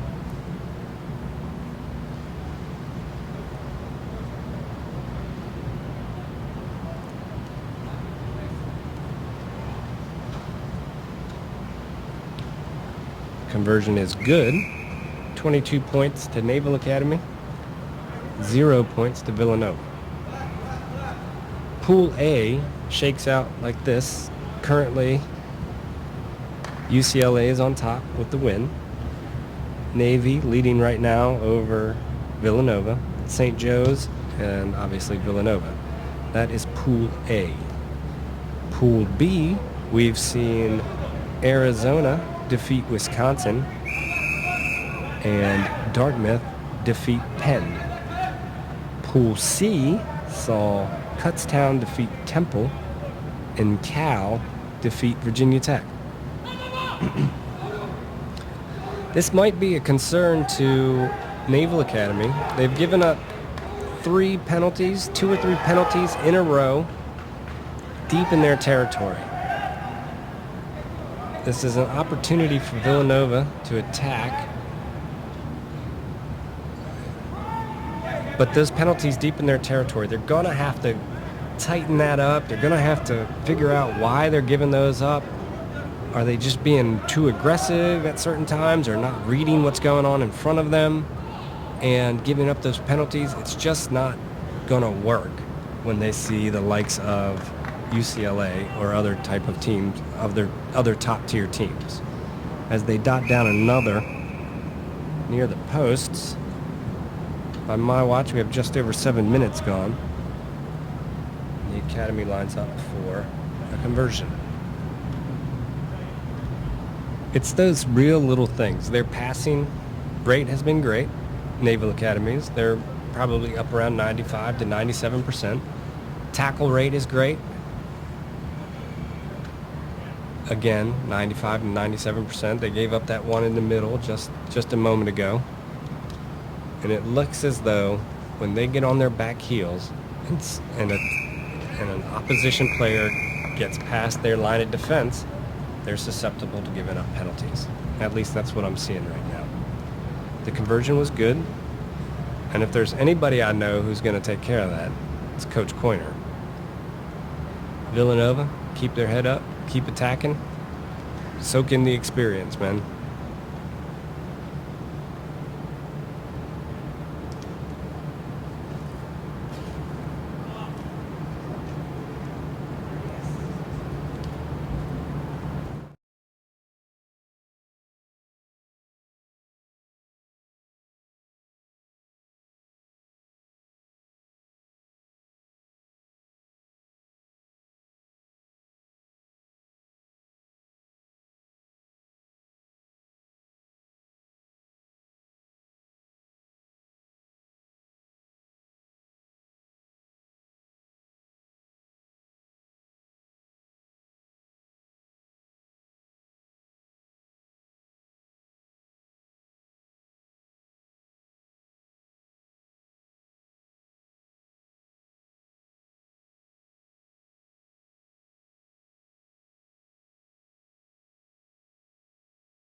Welcome back to the second half. Pool A matchup. Second matchup in Pool A. The United States Naval Academy facing off versus Villanova University. Villanova, a late addition to the tournament, asked to compete a week or so ago. Local here to Philadelphia. PPL Park is a beautiful stadium located along the Schuylkill River. We have a slight breeze from right to left. Naval Academy is leading 29 points to none as Villanova restarts the second half.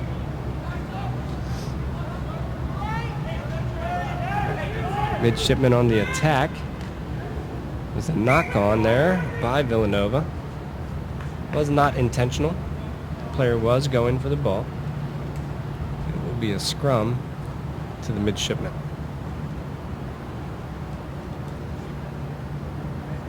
Villanova, a little undermanned and undergunned, but giving it their all out here. If you notice, Villanova's defensive back line is very tight together, maybe 5 meters between them. And if you look at the academies and the midshipmen, they're at least 7 to 10 meters apart. There's a whole lot of space to work with for a good team. And the one thing that you can't afford to do is give good teams time and space. As you see, with pressure comes mistakes. Even with a good team like the Academy. Pressure people, they will make the mistakes. Wait on stuff to happen, you will make the mistakes. So the midshipmen were able to get around the corner. Got a try in.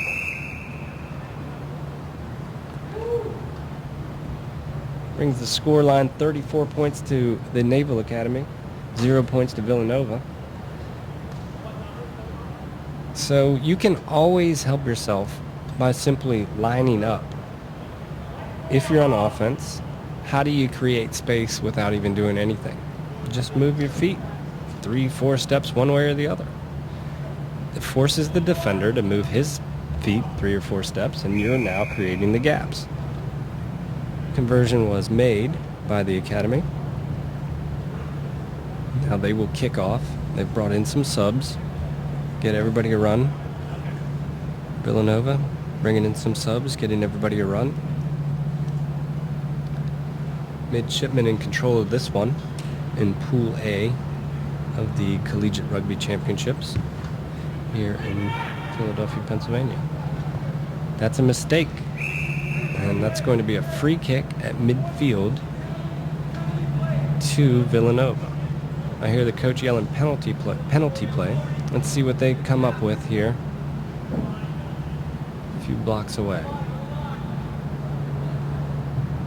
Again, lots of white jerseys in the middle of the field. It makes it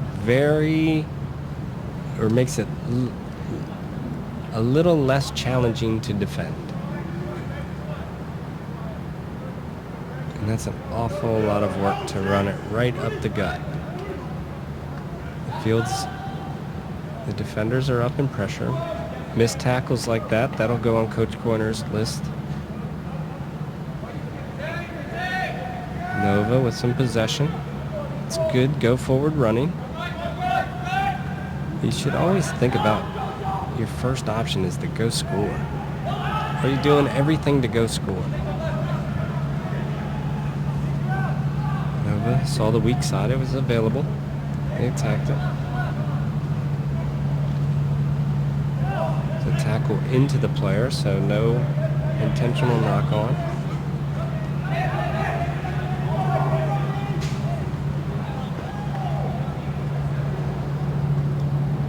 Midshipman dotted another one down in the center. Brings the scoreline 41 points to none. Naval Academy over Villanova. I have watched a ton of rugby today. I was at the high school championships. I saw Perry Street Pride play several games. They looked great. I saw teams from Oklahoma, Maryland, Virginia, all over the states, and they looked good. There are some good athletes. There's some good coaches out there teaching these kids how to play. This tournament will benefit from that. All of these Sevens championships will benefit from that. Those grassroots level feeding into these colleges. And I'm telling you, people, these colleges are getting some really good players. Not just the athletes that we all, think that we are, but rugby players. As the Academy puts in another try. I also watched the military challenge. I saw Coast Guard play Air Force and the Marine Corps play the Army. And I know a lot of the guys on the Navy team, the All-Navy Sevens team. And a lot of them are from this program that we're watching right now. They're great men. They're great rugby players. They're great people. And I just want to extend my thanks to all the men and women in the military. So the academy is up big right now. Villanova has the opportunity here to take advantage of this setting, these teams. When will they ever get to see something like this or feel something like this? This is a great experience for these young men, personally, but also to see what it feels like at this level of sevens. It's fast, folks. These people can move in all of these games. You think they're there and you think you know what fast is, but when you get down here and see it, that's fast. You get to experience what fast is and what power is and what decision making is and what coaching is. But I do commend them and congratulate them. It takes a lot of toughness to get out here. These kids are putting it out here for all of us to watch, and I appreciate that. So they have opportunity here. Let's see what they can do with it.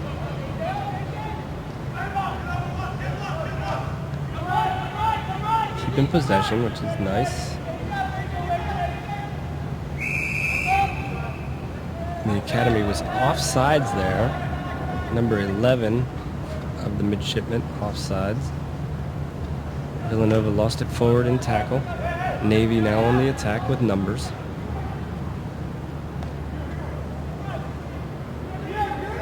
So a try by the academy. So if you are the academy's coach, what are you thinking right now? Are we there? I mean, can we compete? Are we going to get out of our pool? I mean, I'd say it's a good shot they're going to get out of their pool, but what are we going to, I mean, what do we think? Where are we in terms of Cal and Life and Kutztown and Dartmouth? Does this game give you that confidence?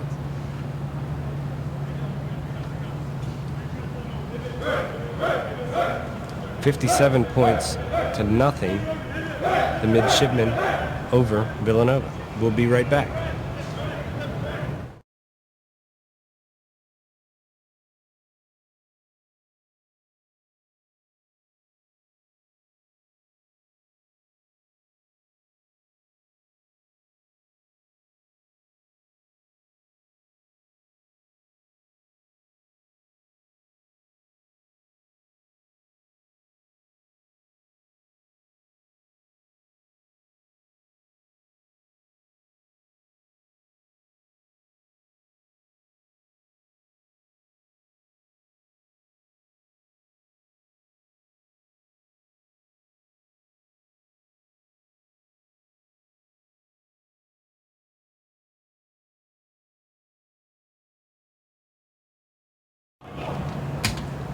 Welcome back here to Philadelphia, Pennsylvania and PPL Park.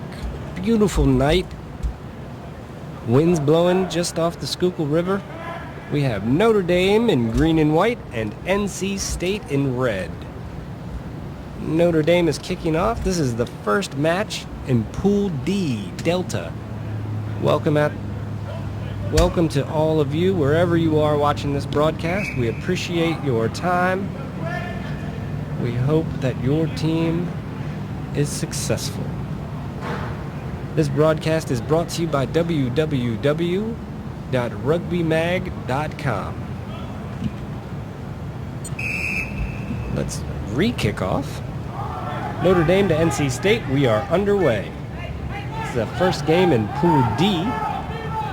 NC State, Notre Dame.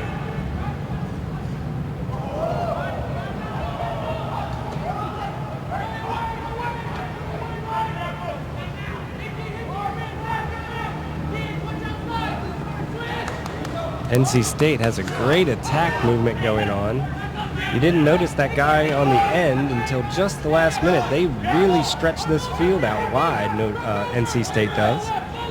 They're competing well At this moment, with a counter ruck and steal, NC State is the second Atlantic Coast Rugby League team we've seen today. Virginia Tech dropped one to Cal earlier in the day in Pool C. NC State on the attack with an errant pass. Turnover. Ball goes to Notre Dame.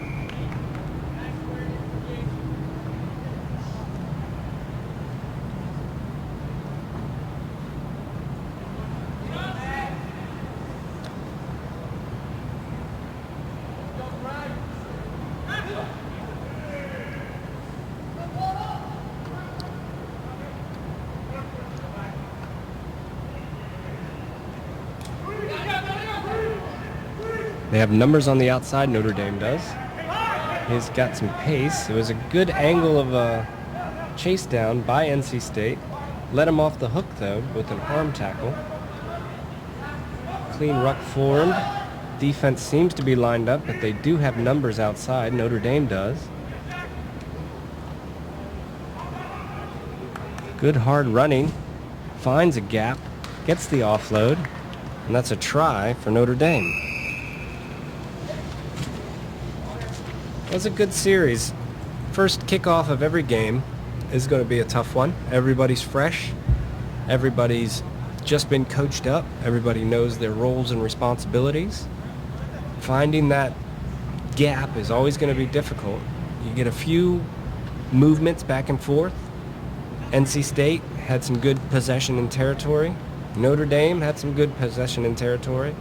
And Notre Dame was able to, after a few phases of play, find the open man in the open gap and put a try in. Notre Dame leads 2.5 minutes into the match, 5 points to 0 for NC State. Notre Dame lines up for a kickoff here at the 2013 Collegiate Rugby Championships. NC State moving into position for reception. Clean catch.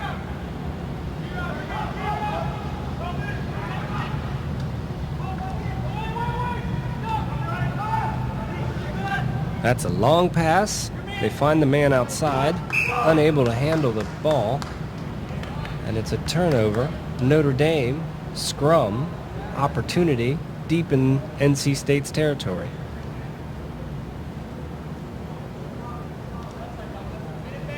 Lots of options here. Got enough room, not a ton of room, but some room to move and make a move on the outside here, closest to us. You've got your back line set up.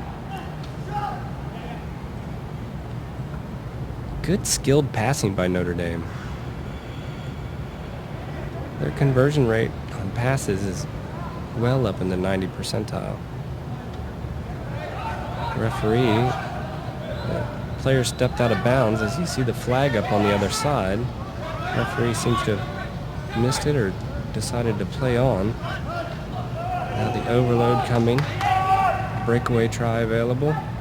Let's see if he goes back and talks to his touch judge and goes back to the line out.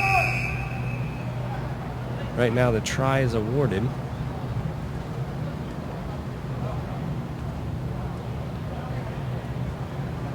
The referee's going to make his way over to the touch judge to discuss this, whether the Notre Dame player was out or not.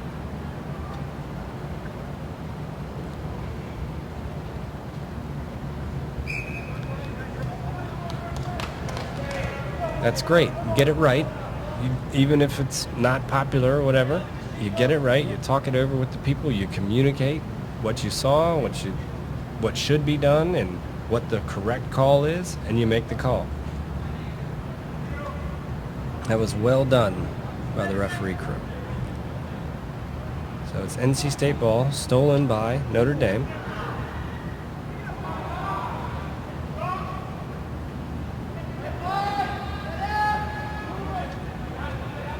Opportunity. That's good 2-on-1. That's as simple as it gets. The 2-on-1 drill that we all run in practice, almost every practice. It was run to perfection there by Notre Dame. They end up getting the score, which brings the score 10 points Notre Dame, 0 points NC State. So we are into Pool D, which is made up of Northeastern, Notre Dame, Penn State, and NC State. We've already played through Pool A with Navy and UCLA going 1-0. Pool B with Arizona and Dartmouth both going 1-0. Pool C with Cal and Kutztown going 1-0. Left to play, our next game will be Penn State versus Northeastern. Following that, Life versus Texas, and Delaware versus Florida to round out day one. Notre Dame failed on the conversion. Score remains 10 points to nothing to Notre Dame. And they failed to get the kick to go 10 meters. So NC State had an opportunity at a free kick midfield, unable to handle the ball, and that takes us to halftime. First half is in the bag for the first game in Pool D with Notre Dame on top, 10 points to none. We'll be right back.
Welcome back, everybody. Thanks for joining us today at the Collegiate Rugby Championships here in PPL Park in Philadelphia, Pennsylvania. We're glad you're all here wherever you are.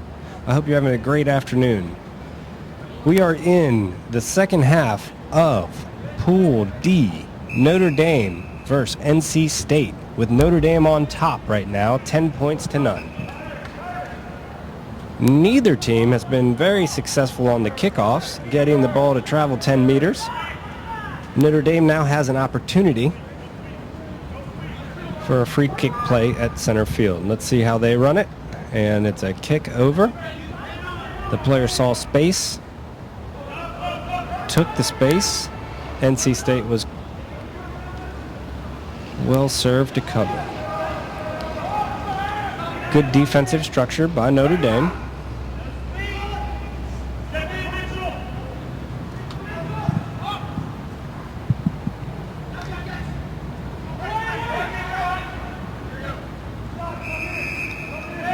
Not happy with the way the Notre Dame player did not roll away. Number 5, Green, laid down there. He rolled the wrong way. Got to get away from that ball.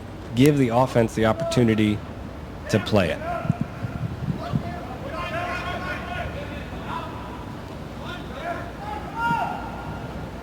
NC State has a series of possession here. We're probably on 5th phase ball now. Notre Dame's defensive structure is holding well. They're not committing a lot of people to tackles. They're sliding well, communicating well.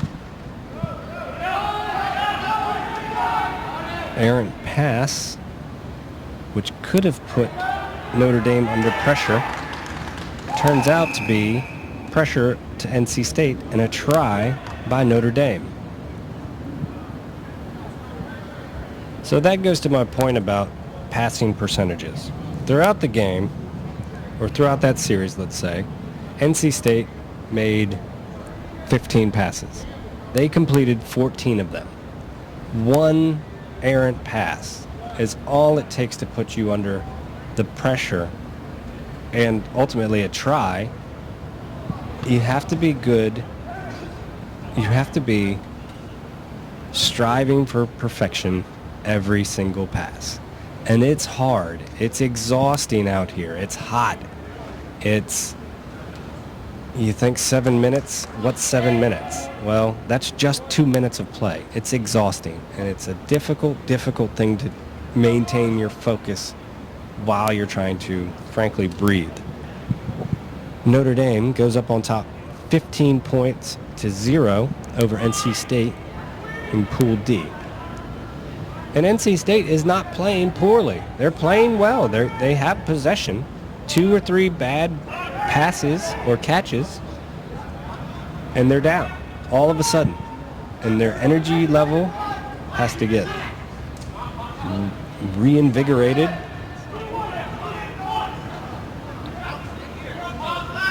They're committing a lot of people to tackles at this point. That was a good, smart play. Just a little kick, not trying to get too much.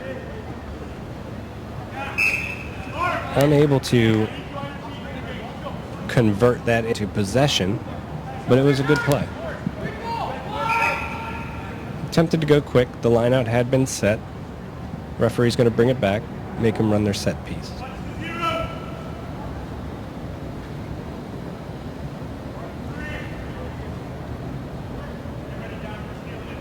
Backline is very deep for NC State. Got lots of space to work with. We want to stretch the field wide.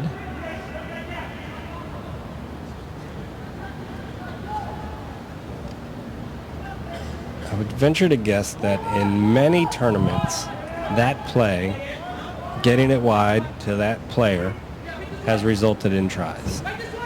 You step up a level when you get to this Collegiate Rugby Championships here in Philadelphia. Everybody's good. There is not a bad team out here. Everybody's well coached. Everybody has speed. Everybody knows how to tackle. Everybody has a plan. You have to be able to execute at the level that you've best ever played leading up to this tournament all the time. I mean, think about it in your job. How often do you perform at that level consistently in a day? It's just a hard thing to do. Notre Dame, well in control of this match, up 20 points to none over NC State. The sub starts rolling on, 5 minutes into the second period. Pool D play going on. 3 more matches on Friday afternoon here at the Collegiate Rugby Championships. Notre Dame kicks it off. That's a great attack move. Everybody's moving forward. Everybody's attacking at pace.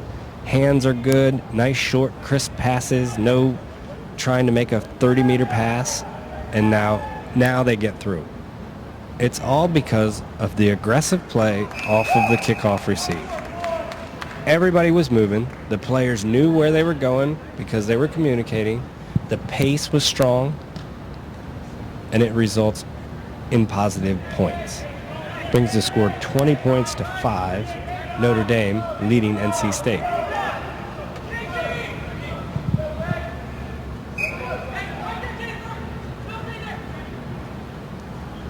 Referee allowing some subs to come on for Notre Dame. Let's see if NC State can keep that aggressive attack going. That is not legal. You have to allow the player to hit the ground. There was no attempt. It looked like he just eyed him up from the minute the man left his feet. There's lots of options that the referee has in that instance. And he has awarded a penalty to Notre Dame. Looks like the player's going to be okay. It's a very dangerous situation, very dangerous tackle. I think maybe a yellow card was in order there. Referee is down there. That was a clearly intent to hit the man before he came down. Notre Dame, no worse the wear. The players back up and moving around. NC State, no worse the wear. Didn't lose a player for the rest of the match. And the line out won cleanly by Notre Dame.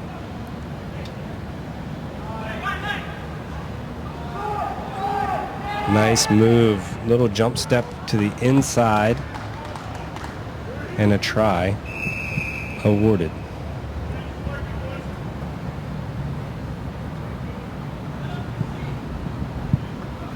$25 points to 5. That should be about it for the half. And the conversion is good, so 27 to 5. Notre Dame's going to have to tighten up that conversion percentage. And NC State lucky to get out of here without a yellow card. Next up, Penn State and Northeastern. We'll be back in just a minute.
Welcome back to day one of the USA Sevens Collegiate Rugby Championship.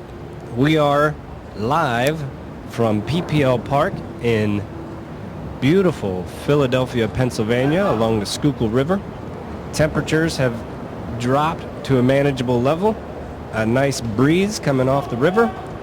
We have Northeastern in red facing off against Penn State in blue. This is the second match of the Pool D second match. Notre Dame just defeated NC State handily to go to 1-0. Penn State looks to do the same. They're favored in this match. Very little movement by the person taking the ball. They attack wide.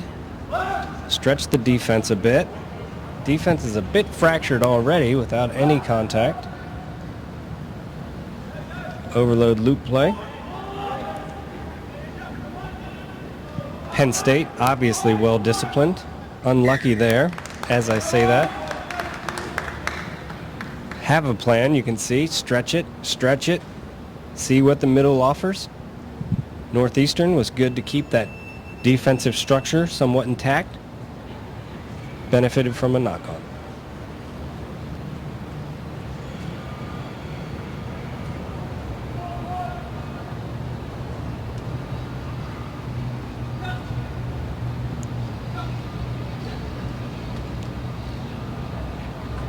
Northeastern retaining possession. Penn State covering out on defense. A lot of red jerseys in one area.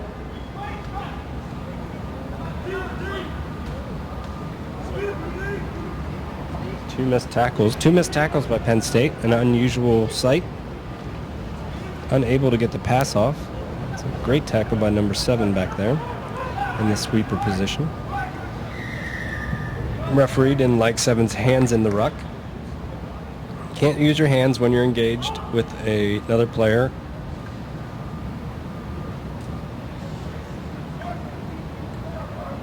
Northeastern up for the challenge, every bit of it right now.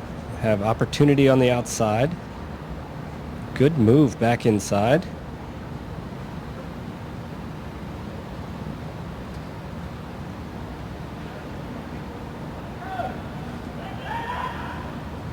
Northeastern retaining possession.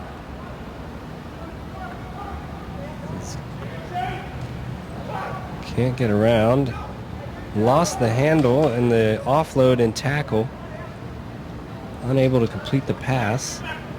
Penn State with possession. 2 passes away from contact. And now they have a wide open field, unable to handle the ball.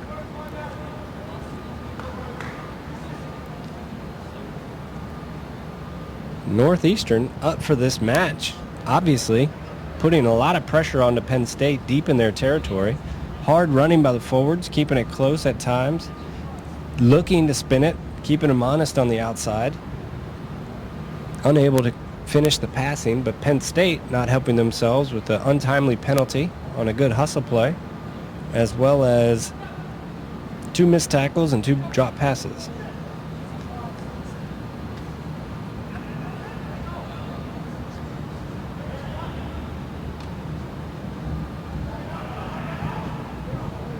Northeastern taking it around the blind side with the several forwards crashes, with finally one busting through the line. Penn State unable to put a defender on the post.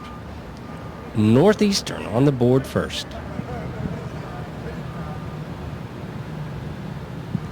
About 3.5 minutes into the first half. Penn State a little stunned, I think. You can see their heads down, their hands on their hips. What's going on here? We were supposed to win this game. Northeastern moving their way back, talking it up. I'm doing this, you're doing that. Let's keep on talking. Keep on attacking. Let's keep the pressure on them.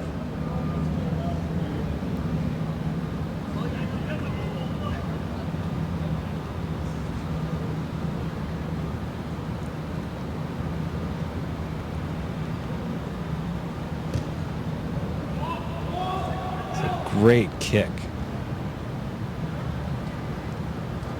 Great move. Penn State has numbers. See if they can complete some passes here. Stretch the field out. A lot of red jerseys over there. They have numbers outside. The defense is coming back over. I like that move where you obviously know the defense is sliding hard back to cover when you're going out wide. Their backs are turned to the blind side of the field.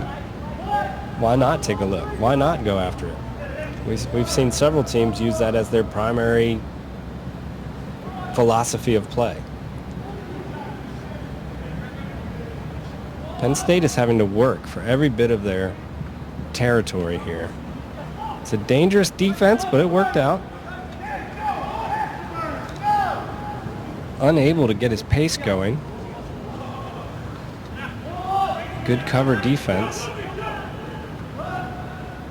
Northeastern is camped off sides, though. Referee is not seeing that. There have been 3 phases in a row. Northeastern has been well offsides on the back line. You can't see it all, but you got to look at every once in a while. Ask some help from your touch judge maybe, or your assistant referee. Northeastern awarded a scrum. Let's see what their attack is while they're in their half of the field. Conservative, not conservative. Penn State's attack was to give up the scrum, let them win the scrum, not pull them, but let them drive them over the ball, and it leaves a good platform, an easy platform for the scrum half to grab that ball. That was big. 6.5 minutes into the first half, Penn State finally on the board, pulls even with Northeastern, 5 points each. This is the second game in Pool D, where we saw Notre Dame defeat NC State just prior to this match. That conversion is good. That's the end of the first half. The score, Penn State 7, Northeastern 5. We'll be right back.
Welcome back, everybody. Here we are at the second half of the Northeastern Penn State matchup. Much closer than I'm sure Penn State would have liked, and in a great position for Northeastern. We're at the 2013 USA Sevens Collegiate Rugby Championship in Philadelphia, Pennsylvania.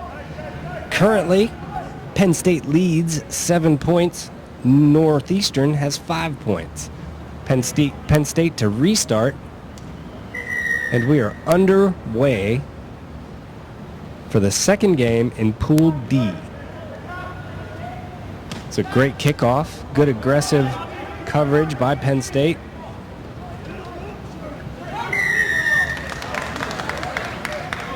The tackled player never released the ball. You have to give up the ball. If you've been tackled, you have to let go of the ball. You can only play this game on your feet.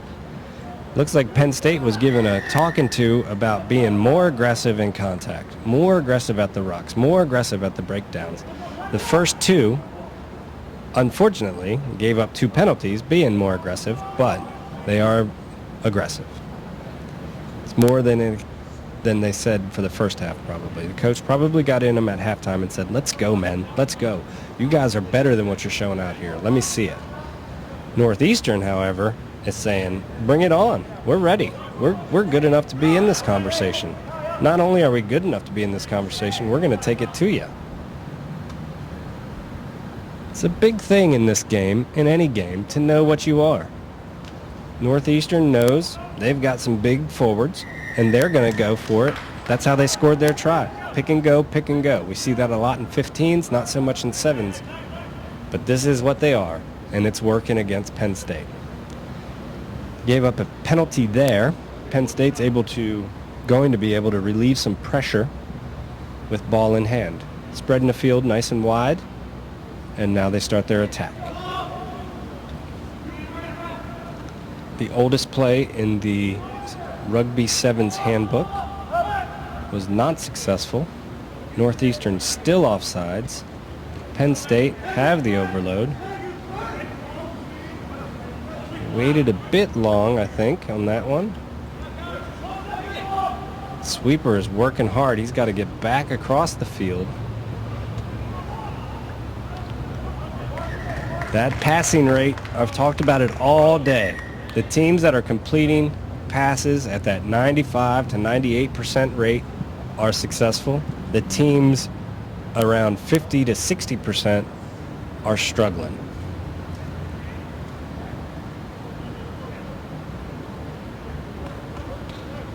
So it's a line out to Northeastern in a advantageous attacking zone. Set up tight, only using half the field. indicating to me that maybe they want to use referee called barging in the line out. You have to maintain that 1 meter gap. So it's a 15 free kick on the 15-meter line. Penn State has the opportunity. A little bit tough to slide on that, and they break through the defense, and 7 dots it down. Now, I spoke earlier about Northeastern and their style of play. They use a lot of these forward crashes and keeping it tight. And that last line out where they got the free kick that resulted in a score for Penn State, they only had half the field as an attack option, or where they had players available. That is the drawback of playing that style of play, because once a team is able to spread it out on you and realize gaps, it's harder for these bigger men to get to these speedier guys. And it looks like Penn State is starting to sniff that out a bit, and we'll see if they continue to stretch the field wide. The conversion is no good, brings the score to 12 points to Penn State, 5 points to Northeastern. Northeastern is game, obviously. They just have a certain style that they're going to play. It's taken Penn State a half and a half of a half to figure out how to break that defensive structure. As long as Northeastern has ball in hand, they're going to shorten the game. But the minute they don't, it's going to go wide.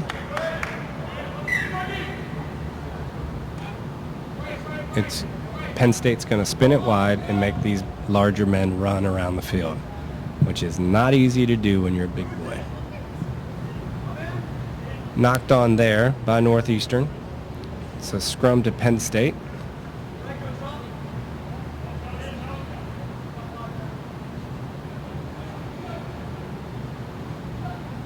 Breeze picking up a little bit down on the field. You can see the referee's shirt blowing in the wind. Now Northeastern on the attack. Solid tackling by Penn State. Kick ahead. And directly into touch. It has to land inside the field of play, or else the line out is awarded where the ball was kicked. Northeastern bringing on some fresh legs. Not any smaller, maybe faster. They're committed to a style of play, I think. Just from what I've seen here in the initial half of the game and what we've seen here, it's good tackling by Penn State. I'm sure the referee told him, don't do anything. You were offsides position. He chose to do it anyway. Okay, we've got a ruck set. Crash ball in. Looking for the offload, nothing there. Here we go again. This is what they do. And it's effective. I mean, they're gaining territory. They've got possession. They're only down by a score, a converted try. They have opportunity now outside. Pace, nice moves, great tackle in the open field. Nice counter ruck.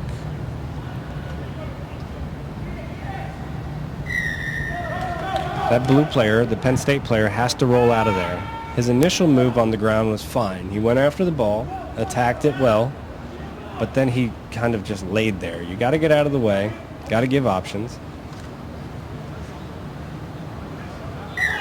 Little knock on there by Northeastern. They're feeling the pressure now. They've got to get something going. Oh, unlucky. The game is over. Penn State wins 12 points to 5.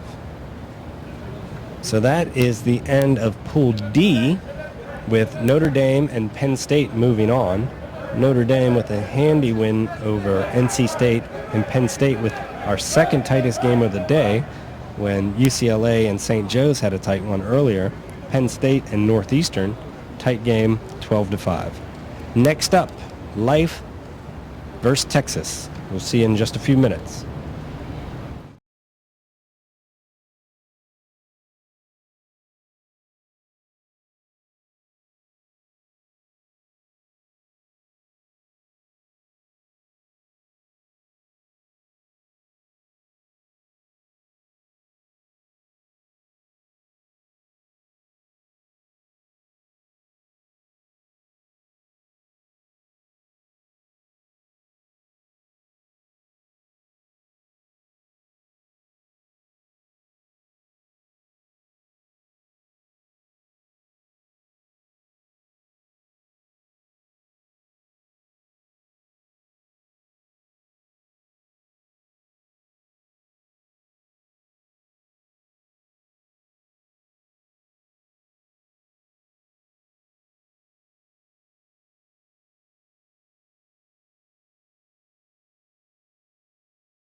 Welcome back to the USA Sevens Collegiate Rugby Championship here at PPL Park in Philadelphia, Pennsylvania.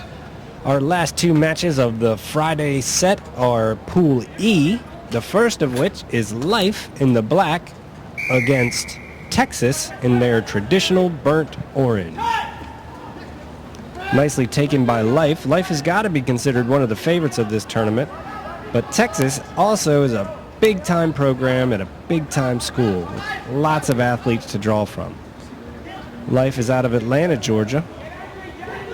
Competes at all levels of rugby. Successfully, I might add. Texas, obviously, out of Texas. It's an attack to the blind side. Good tackling by Texas. Good defense. It's tough to deal with that kind of pressure. When you're on your back foot, your defense has been broken through, you're trying to get back and make your tackles. They're moving so much forward. Even if you get there for a tackle, you're going backwards. And Life was just able to get 3 quick, successive, and successful passes or picks for a score. Life leads early, 5 points to none over Texas at the beginning of Pool E competition.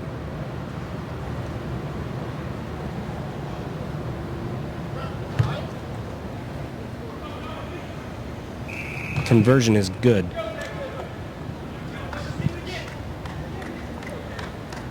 So we've seen Pool A, Pool B, Pool C, and Pool D all compete, all finish their games, their first round games. The rest of the weekend, please go and watch on NBC or come on out to the stadium. Show your support to rugby in the United States. This is a fantastic tournament with great athletes, great coaching, great skills. Texas deep in their territory. Life's defense is solid. You notice they make the tackle. There's 4 burnt orange jerseys and 0 black jerseys down there. Tackle, guy gets out. Referee didn't like that. Wanted the Life player to roll out of there. He rolled to the wrong direction. Penalty against Life. Texas lines up for an attack play. Notice how Life has 6 players in their defensive line and 1 back. So they're going to leave a player wide open. And you can see it's the guy on the end. Now they get it out to him. You see the defensive line shift. Ran into touch by Texas.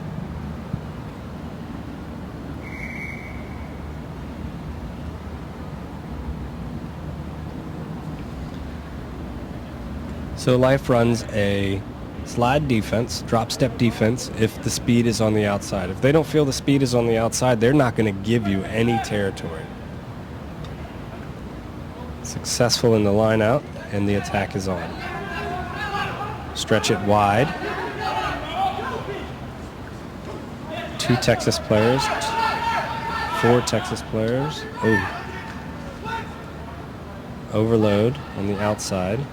Score right now is 5-0 to Life. I'm sorry, 7-0. Life in the lead. Right on the logo. Referee didn't like the Texas player falling over. I'm going to bring it back. You got to do it in front of the referee.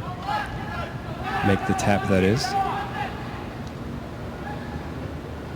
Very skilled team, this Life program. Try awarded. Brings the score to 12 Life, 0 Texas. I say they're very skilled, not just because of that last pass, but they are doing everything correctly. Their tackling is well done. Heads properly placed, shoulders properly placed, driving through with their legs. Their feet are well managed. They're passing. They're finishing their passes off at their target. They're crisp. There's no air underneath it. their decision making, how to attack, how to make a complex game simple to a 2-on-1 situation. And Life does it well. Texas haven't had much possession, and when they do, they're committing large number of players to breakdowns.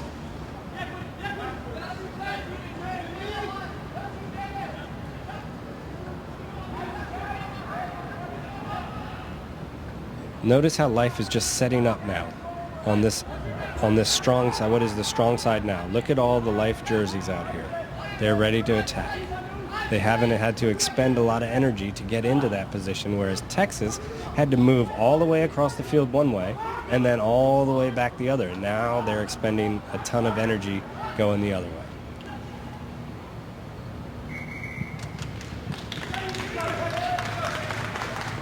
So there's a mistake by Life, a knock-on from a errant pass, be a scrum to Texas. For nearly 5 minutes gone, Life in the lead, 12 points to none. It is a testament to Texas that they're only down by 2 tries at this point against a very good Life team. No sweeper was back. Kick was decided up, and Life is there to cover. They just know where each other are.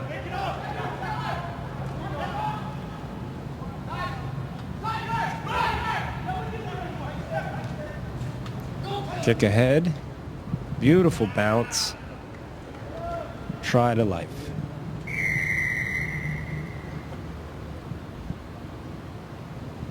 Recognition across the board where your players are, where their players are, what did our last offensive move do to their defense? Where is that going to put us in a position to score? That's what we've seen from Navy, from Arizona, from Cal and Cutsdown. And now we're seeing it from Life. These are well-drilled teams. I think those are the favorites right there. I think Life, Cal, Arizona, Kutztown. And it's tough to say with Navy. They had Villanova. They put up a lot of points, but I don't know what that means really.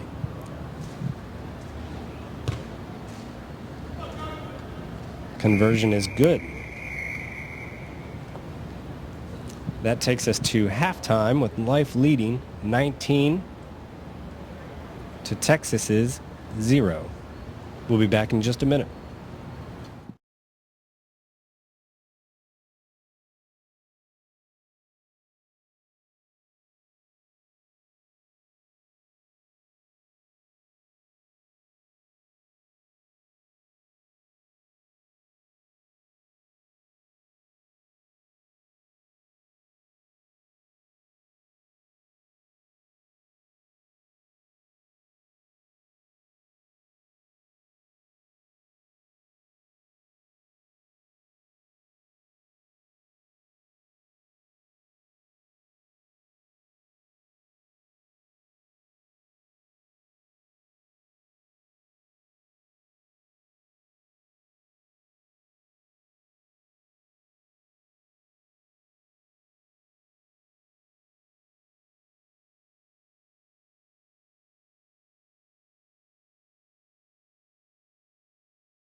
Welcome back, ladies and gentlemen, to Philadelphia, Pennsylvania, and our second to last match of the day this Friday of the USA Sevens Collegiate Rugby Championships. We're glad you're here wherever you are. I hope you're having a fantastic day. We are watching some great rugby all day long. It has been fantastic. This morning watching the high schools, this afternoon watching the military challenge, and this evening watching all these great college sevens teams compete. We are looking live on Life versus Texas with Life in the lead, 19 points to 0. Brian Kelly getting ready to kick this one off. This is the first match in Pool E and our second to last match of the day. We're excited that you're here. We're excited that this event is as successful as it is, and we're excited that these teams are showing us a great product. Life now under pressure. The Texas coach got into his players at halftime and said, you got to get out there and get these guys. You cannot let them run free. It was a great move. Not releasing the ball, the Life player, after that great move, was tackled. Texas aggressive on the ball.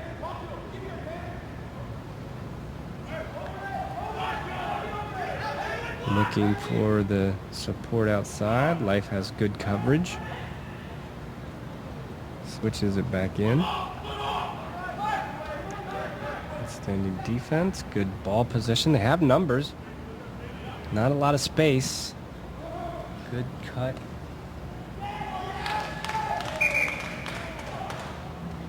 Brian Kelly's going to check with his assistant referee, and a try is awarded to Texas.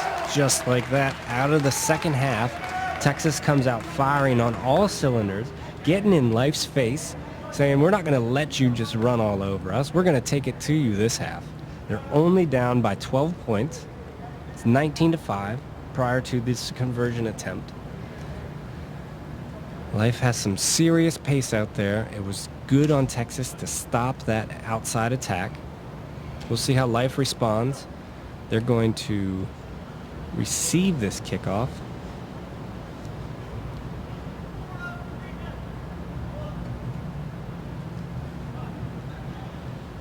That was a great series for Texas. They needed that shot in the arm. They were unsuccessful at finding the try zone in the first half. They were on defense almost the entire half, and they had an opportunity and took advantage of it. They got the kickoff and held possession. They got a penalty and then kept it from there. Did not let Life have the ball back. See if they can do it again. Choose to go for a deep kick. Let their defense form. Defense didn't quite form enough. Life able to offload in contact. Eyes and vision are good. Good hands. Can he find the corner? He does. Try awarded to Life. That is one way to respond right off the bat. You know a team is going to come out of the half, especially one that's down, especially a good one. They're going to come out and they're going to give you all that you can handle in the first minute or two of the game. We're 3 minutes into the game, into the second half. Texas has scored once, and now Life has matched that score. We'll see if they can convert this try to extend their lead. Currently, lead is 24-5. Life lines up for the conversion.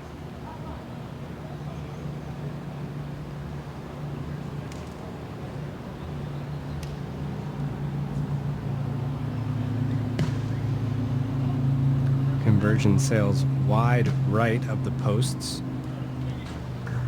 I want to thank www.rugbymag.com for putting this broadcast together. It's been great all day. I hope you all have enjoyed it at home. Don't leave yet. We've got to finish this game, and we've got Delaware versus Florida coming up next. Exciting sevens action all weekend long. If you're not able to watch it on NBC this weekend, check out rugbymag.com for all the updates, the pool standings, what's news and notes, and great stories going on here in Philadelphia at PPL Park. Life, another penalty against them. Lining up Texas for the penalty play. Good hard running by both teams. Referee not happy with the body position in the ruck. He wants people on their feet. He's not going to tolerate people falling over.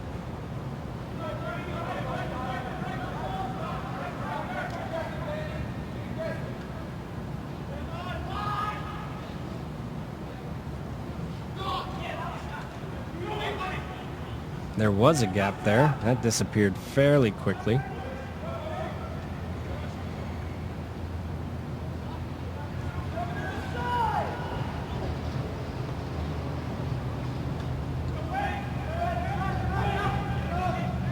Got 5 minutes gone in the half, the second half. Referee is allowing things to play on here, saying the ball's been knocked backwards, not forwards. Texas has the opportunity, and a good tackle by Life player on the outside.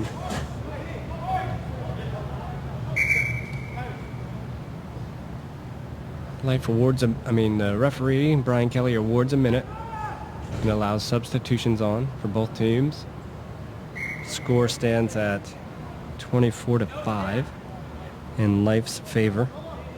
We are in the second half, almost 6 minutes into the second half of Pool E first round play. Line out to Life. Stolen by Texas. Great communication by both teams. You can hear it.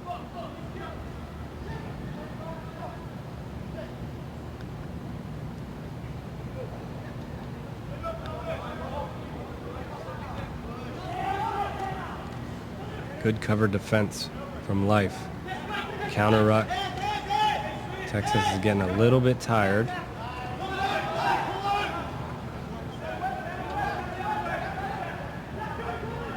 Huge gaps in the Texas defensive line. Easily sniffed out by Life. And another 5 on the board. Life University easily on top now. Rather comfortably on top. I'm not going to say it's easy. It's hard out there. These guys are working hard. Texas is defending well. Great athletes, great plan, great execution by Life. It's hard to beat, which is going to set up some great matchups tomorrow and Sunday. Cal against Kutztown, Arizona, Dartmouth, Navy, UCLA, Notre Dame, Penn State. All great matchups. That try is converted. 31 points for Life, and University of Texas has 5. We are just about out of time here. Had a little bit of delay and some injury time. I want to encourage everybody to stick around. We still have one more match of the 2013 Day 1 Collegiate Rugby Championship. And that match will see Delaware face off against Florida. And that's the end of the second to last game of the day.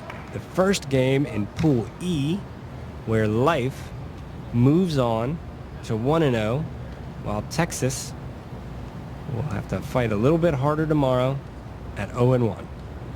One more game, ladies and gentlemen. Thanks again for joining us. Thanks again to rugbymag.com. We'll be back in less than 5 to see Delaware and Florida.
Welcome back to the final match of day one here in Philadelphia at the USA Sevens Collegiate Rugby Championship.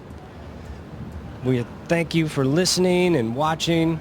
We've seen some great matchups today and some great rugby, and we're going to finish the day off with another one with Delaware in the black jerseys versus Florida Gators in the white jerseys.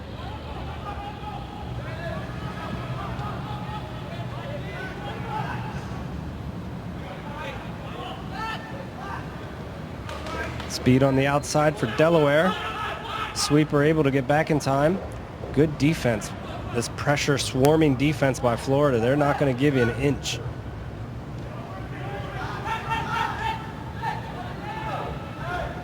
Ball's processed and recycled through the line. Good, hard, aggressive offense and defense. They've got numbers on the outside, Delaware do. If they can get it quickly through the hands and get some space. He saw his gap and took it. It's a good tackle by number 7 from Florida. Knock on by Florida. Scrum to Delaware. This is the second match in Pool E in our final match of the first day of the CRC. Right now, Life is on top of this pool after defeating Texas just moments ago. And here we are just starting. Delaware Blue Hens in the black jerseys versus the Florida Gators in the white jerseys. It's an unfortunate penalty. I think Delaware was falling over the ball. Referee is telling him right now, keep your feet, stay on your feet. Florida, first time with really any substantial possession of the ball. Referee's happy with that. Delaware's defense is stout. You notice they give up the contact and just set up their defensive line. Florida looking and searching for gaps, find a little one. There's a lot of black jerseys around there. Now they're starting to open it up. It was knocked on by Florida, but no attempt to wrap from Delaware. You must attempt to wrap your arms around the player when you're making a tackle. Otherwise, you just become football players and you should wear pads. Florida makes touch and is in a good attacking position. This has been a great day of rugby so far.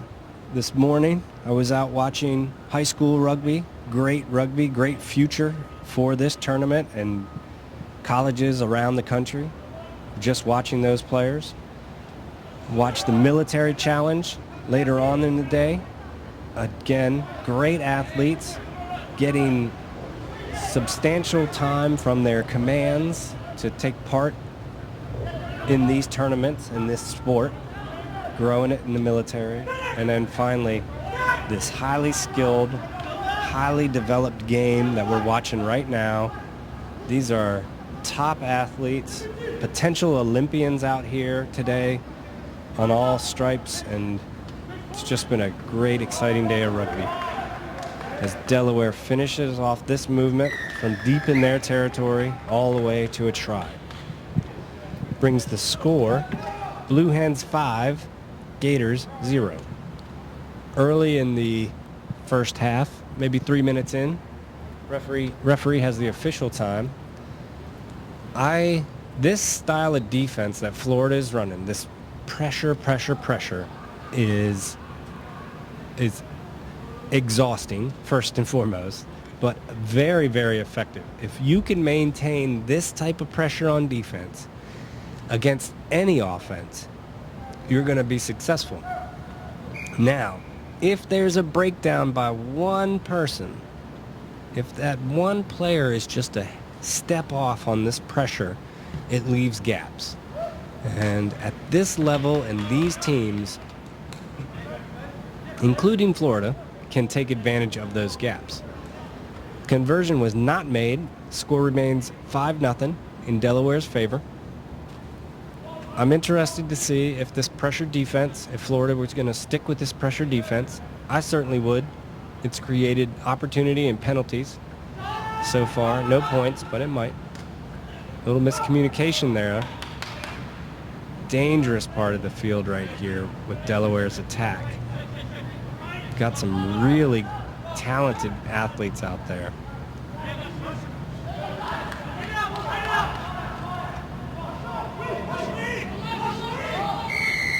Referee didn't like the hands in. Called a rolling away penalty. I think he could have called several there. Once that ball carrier is tackled, both the tackler and the person with the ball have to roll away. Give everybody an opportunity to play the ball. Delaware sets up their play. Pretty straightforward crash ball. And then attack the blind. Nice hands. That is some great body control. While his body was in the air, just being able to make that pass accurately was pretty impressive. Florida bringing in a sub. Delaware staying with their same crew. About 5 minutes gone in the first half. Delaware leading 5-0. Sun setting. Lights are on here at PPL Park. Nice breeze off the Schuylkill River. Philadelphia, Pennsylvania. At the 2013 Collegiate Rugby Championships. Florida with possession. Chip over. Sweeper's back. He's got the help. Nice hands. Gaps are available.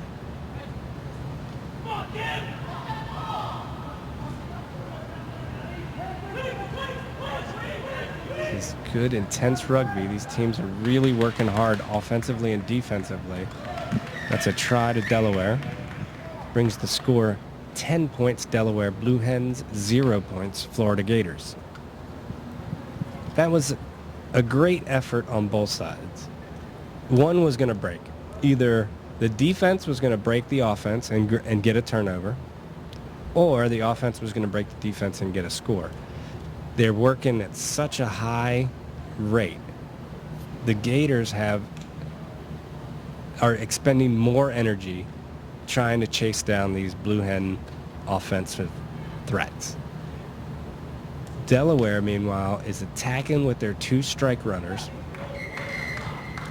in the middle, or finding those little gaps and hitting them, number 2 and number 5, and putting the Gators under a huge amount of pressure. So that's it for the first half. Delaware leads 10 points to none. We will be back in just a minute to wrap up day 1 of the USA Sevens Collegiate Rugby Championships.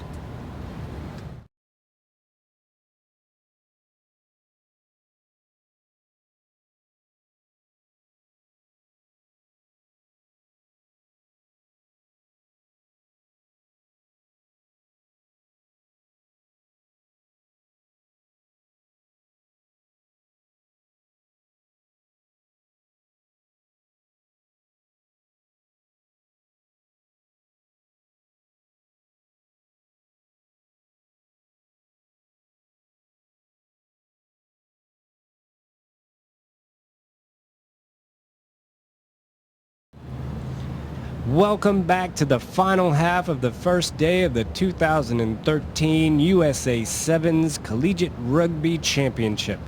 We're glad that you decided to make this part of your day. It's a beautiful day here in Philadelphia, Pennsylvania. The high was probably 90-something earlier today, but it's cooled off a good 15 degrees to make it a breezy 80 degrees this evening. We're in the last half of the first day with Delaware in the black jerseys leading 10 points to nothing over the Florida Gators in the white jerseys, with a turnover right off the bat. Can Delaware take advantage of it? What great body control in contact. He's able to get his hands around while his entire body is wrapped up by a defender and make an accurate pass to a person running at an angle, at pace, to space, resulting in a try right off the bat. Brings the scoreline 15 points to Delaware, 0 points to the Gators. This has been a great day of rugby all around. The country has been well represented here today in Philadelphia. We are wrapping up day one. We want to thank Rugby Magazine. That's www.rugbymag.com for bringing this broadcast to all of us around the country and around the world. We've had great teams doing great things. We've had individual athletes from not as well-known programs stepping up their game, meeting the challenge. We've had adversity. We've had overcome adversity. We've had great coaching, great systems clashing, and it should continue to be a fantastic tournament to watch. I just hope that you all can watch it and find the time to watch it this weekend on NBC during their broadcasts. Delaware picked to compete to come out of this pool along with Life by Rugby Mag. Delaware's a dangerous team. They've got some really good players, but you're really going to have to play your best game against Life, because Life is going to play their best game against everybody. We'll recap all the day's actions in just a few minutes following the conclusion of the final match of the day, with Delaware attacking space. They've got good pace all over the field.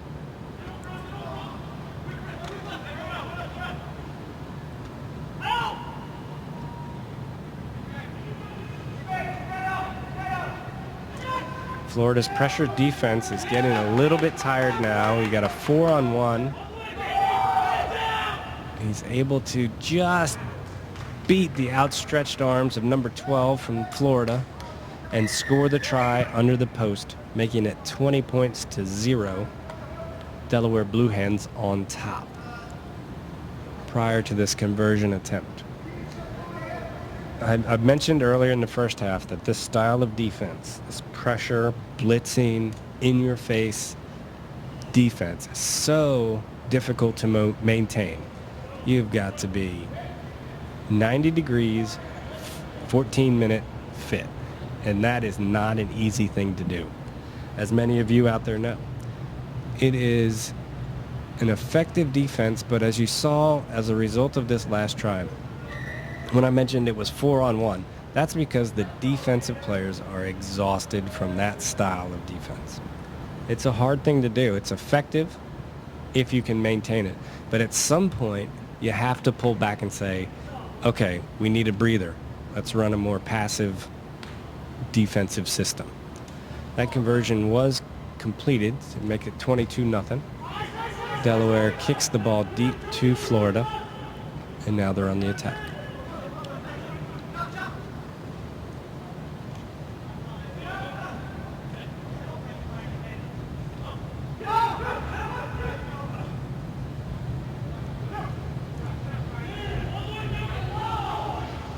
I will say, as Delaware is threatening to score again, I was, as I mentioned earlier, at the high school event earlier today, and the only college team I saw come out there, not to say that others didn't, but the only one I noticed was Florida. And they came and congratulated the folks, and that is a try awarded to Delaware. They came and congratulated all the high school players. We're out there giving out T-shirts, shaking hands. It was really great to see the older players embrace the younger players. So that try finished off an advantage to Delaware, a penalty advantage, and the conversion attempt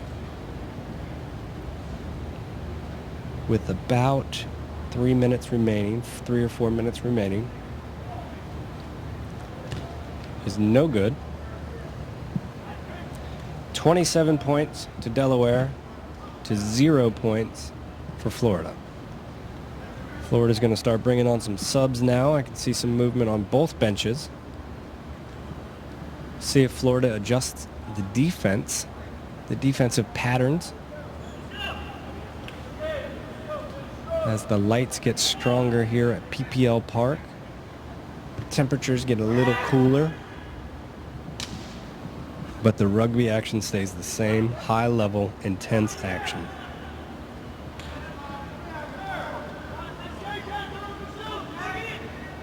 Florida on the attack.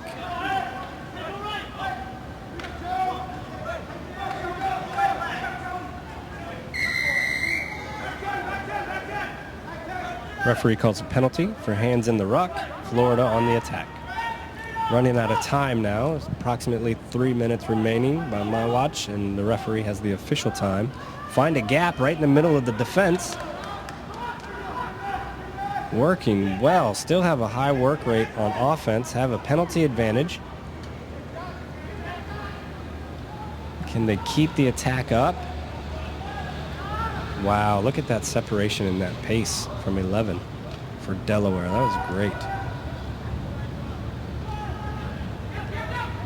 Numbers out wide for Delaware. Sloppy passing allowed Florida defense to recover.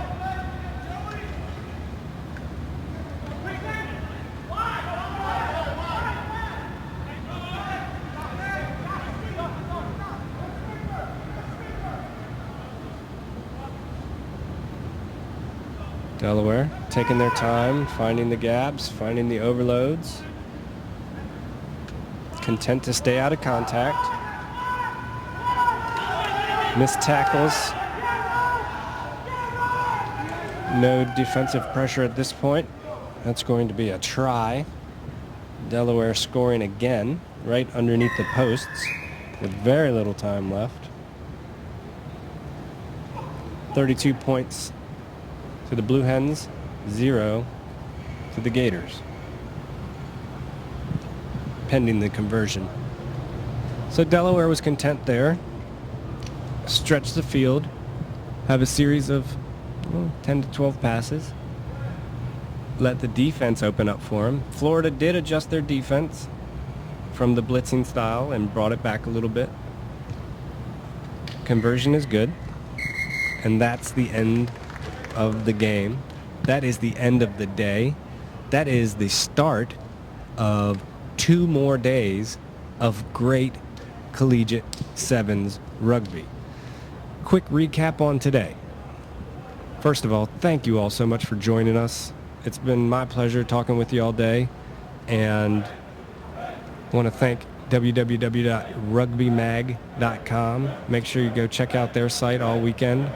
They'll have updates, scores, stories, all the information you'll need from this event. So recapping today, our first game, Kutztown defeated Temple in Pool C. Also in Pool C, Cal over Virginia Tech. Pool B, Dartmouth defeated Penn. Arizona defeated Wisconsin.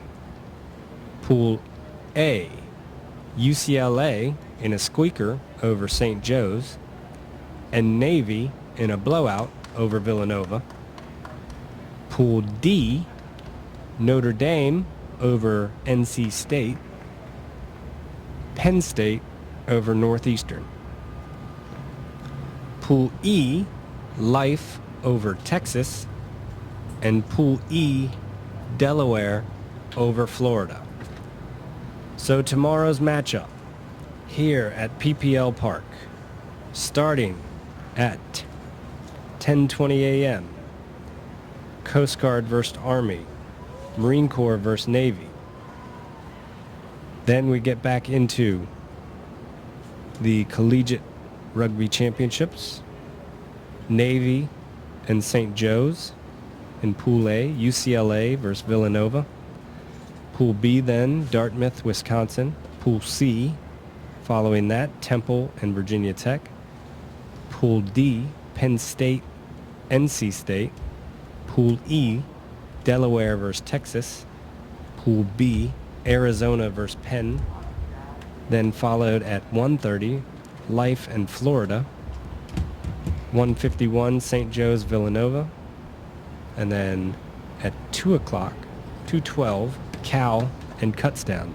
Quite possibly the game of the early day tomorrow.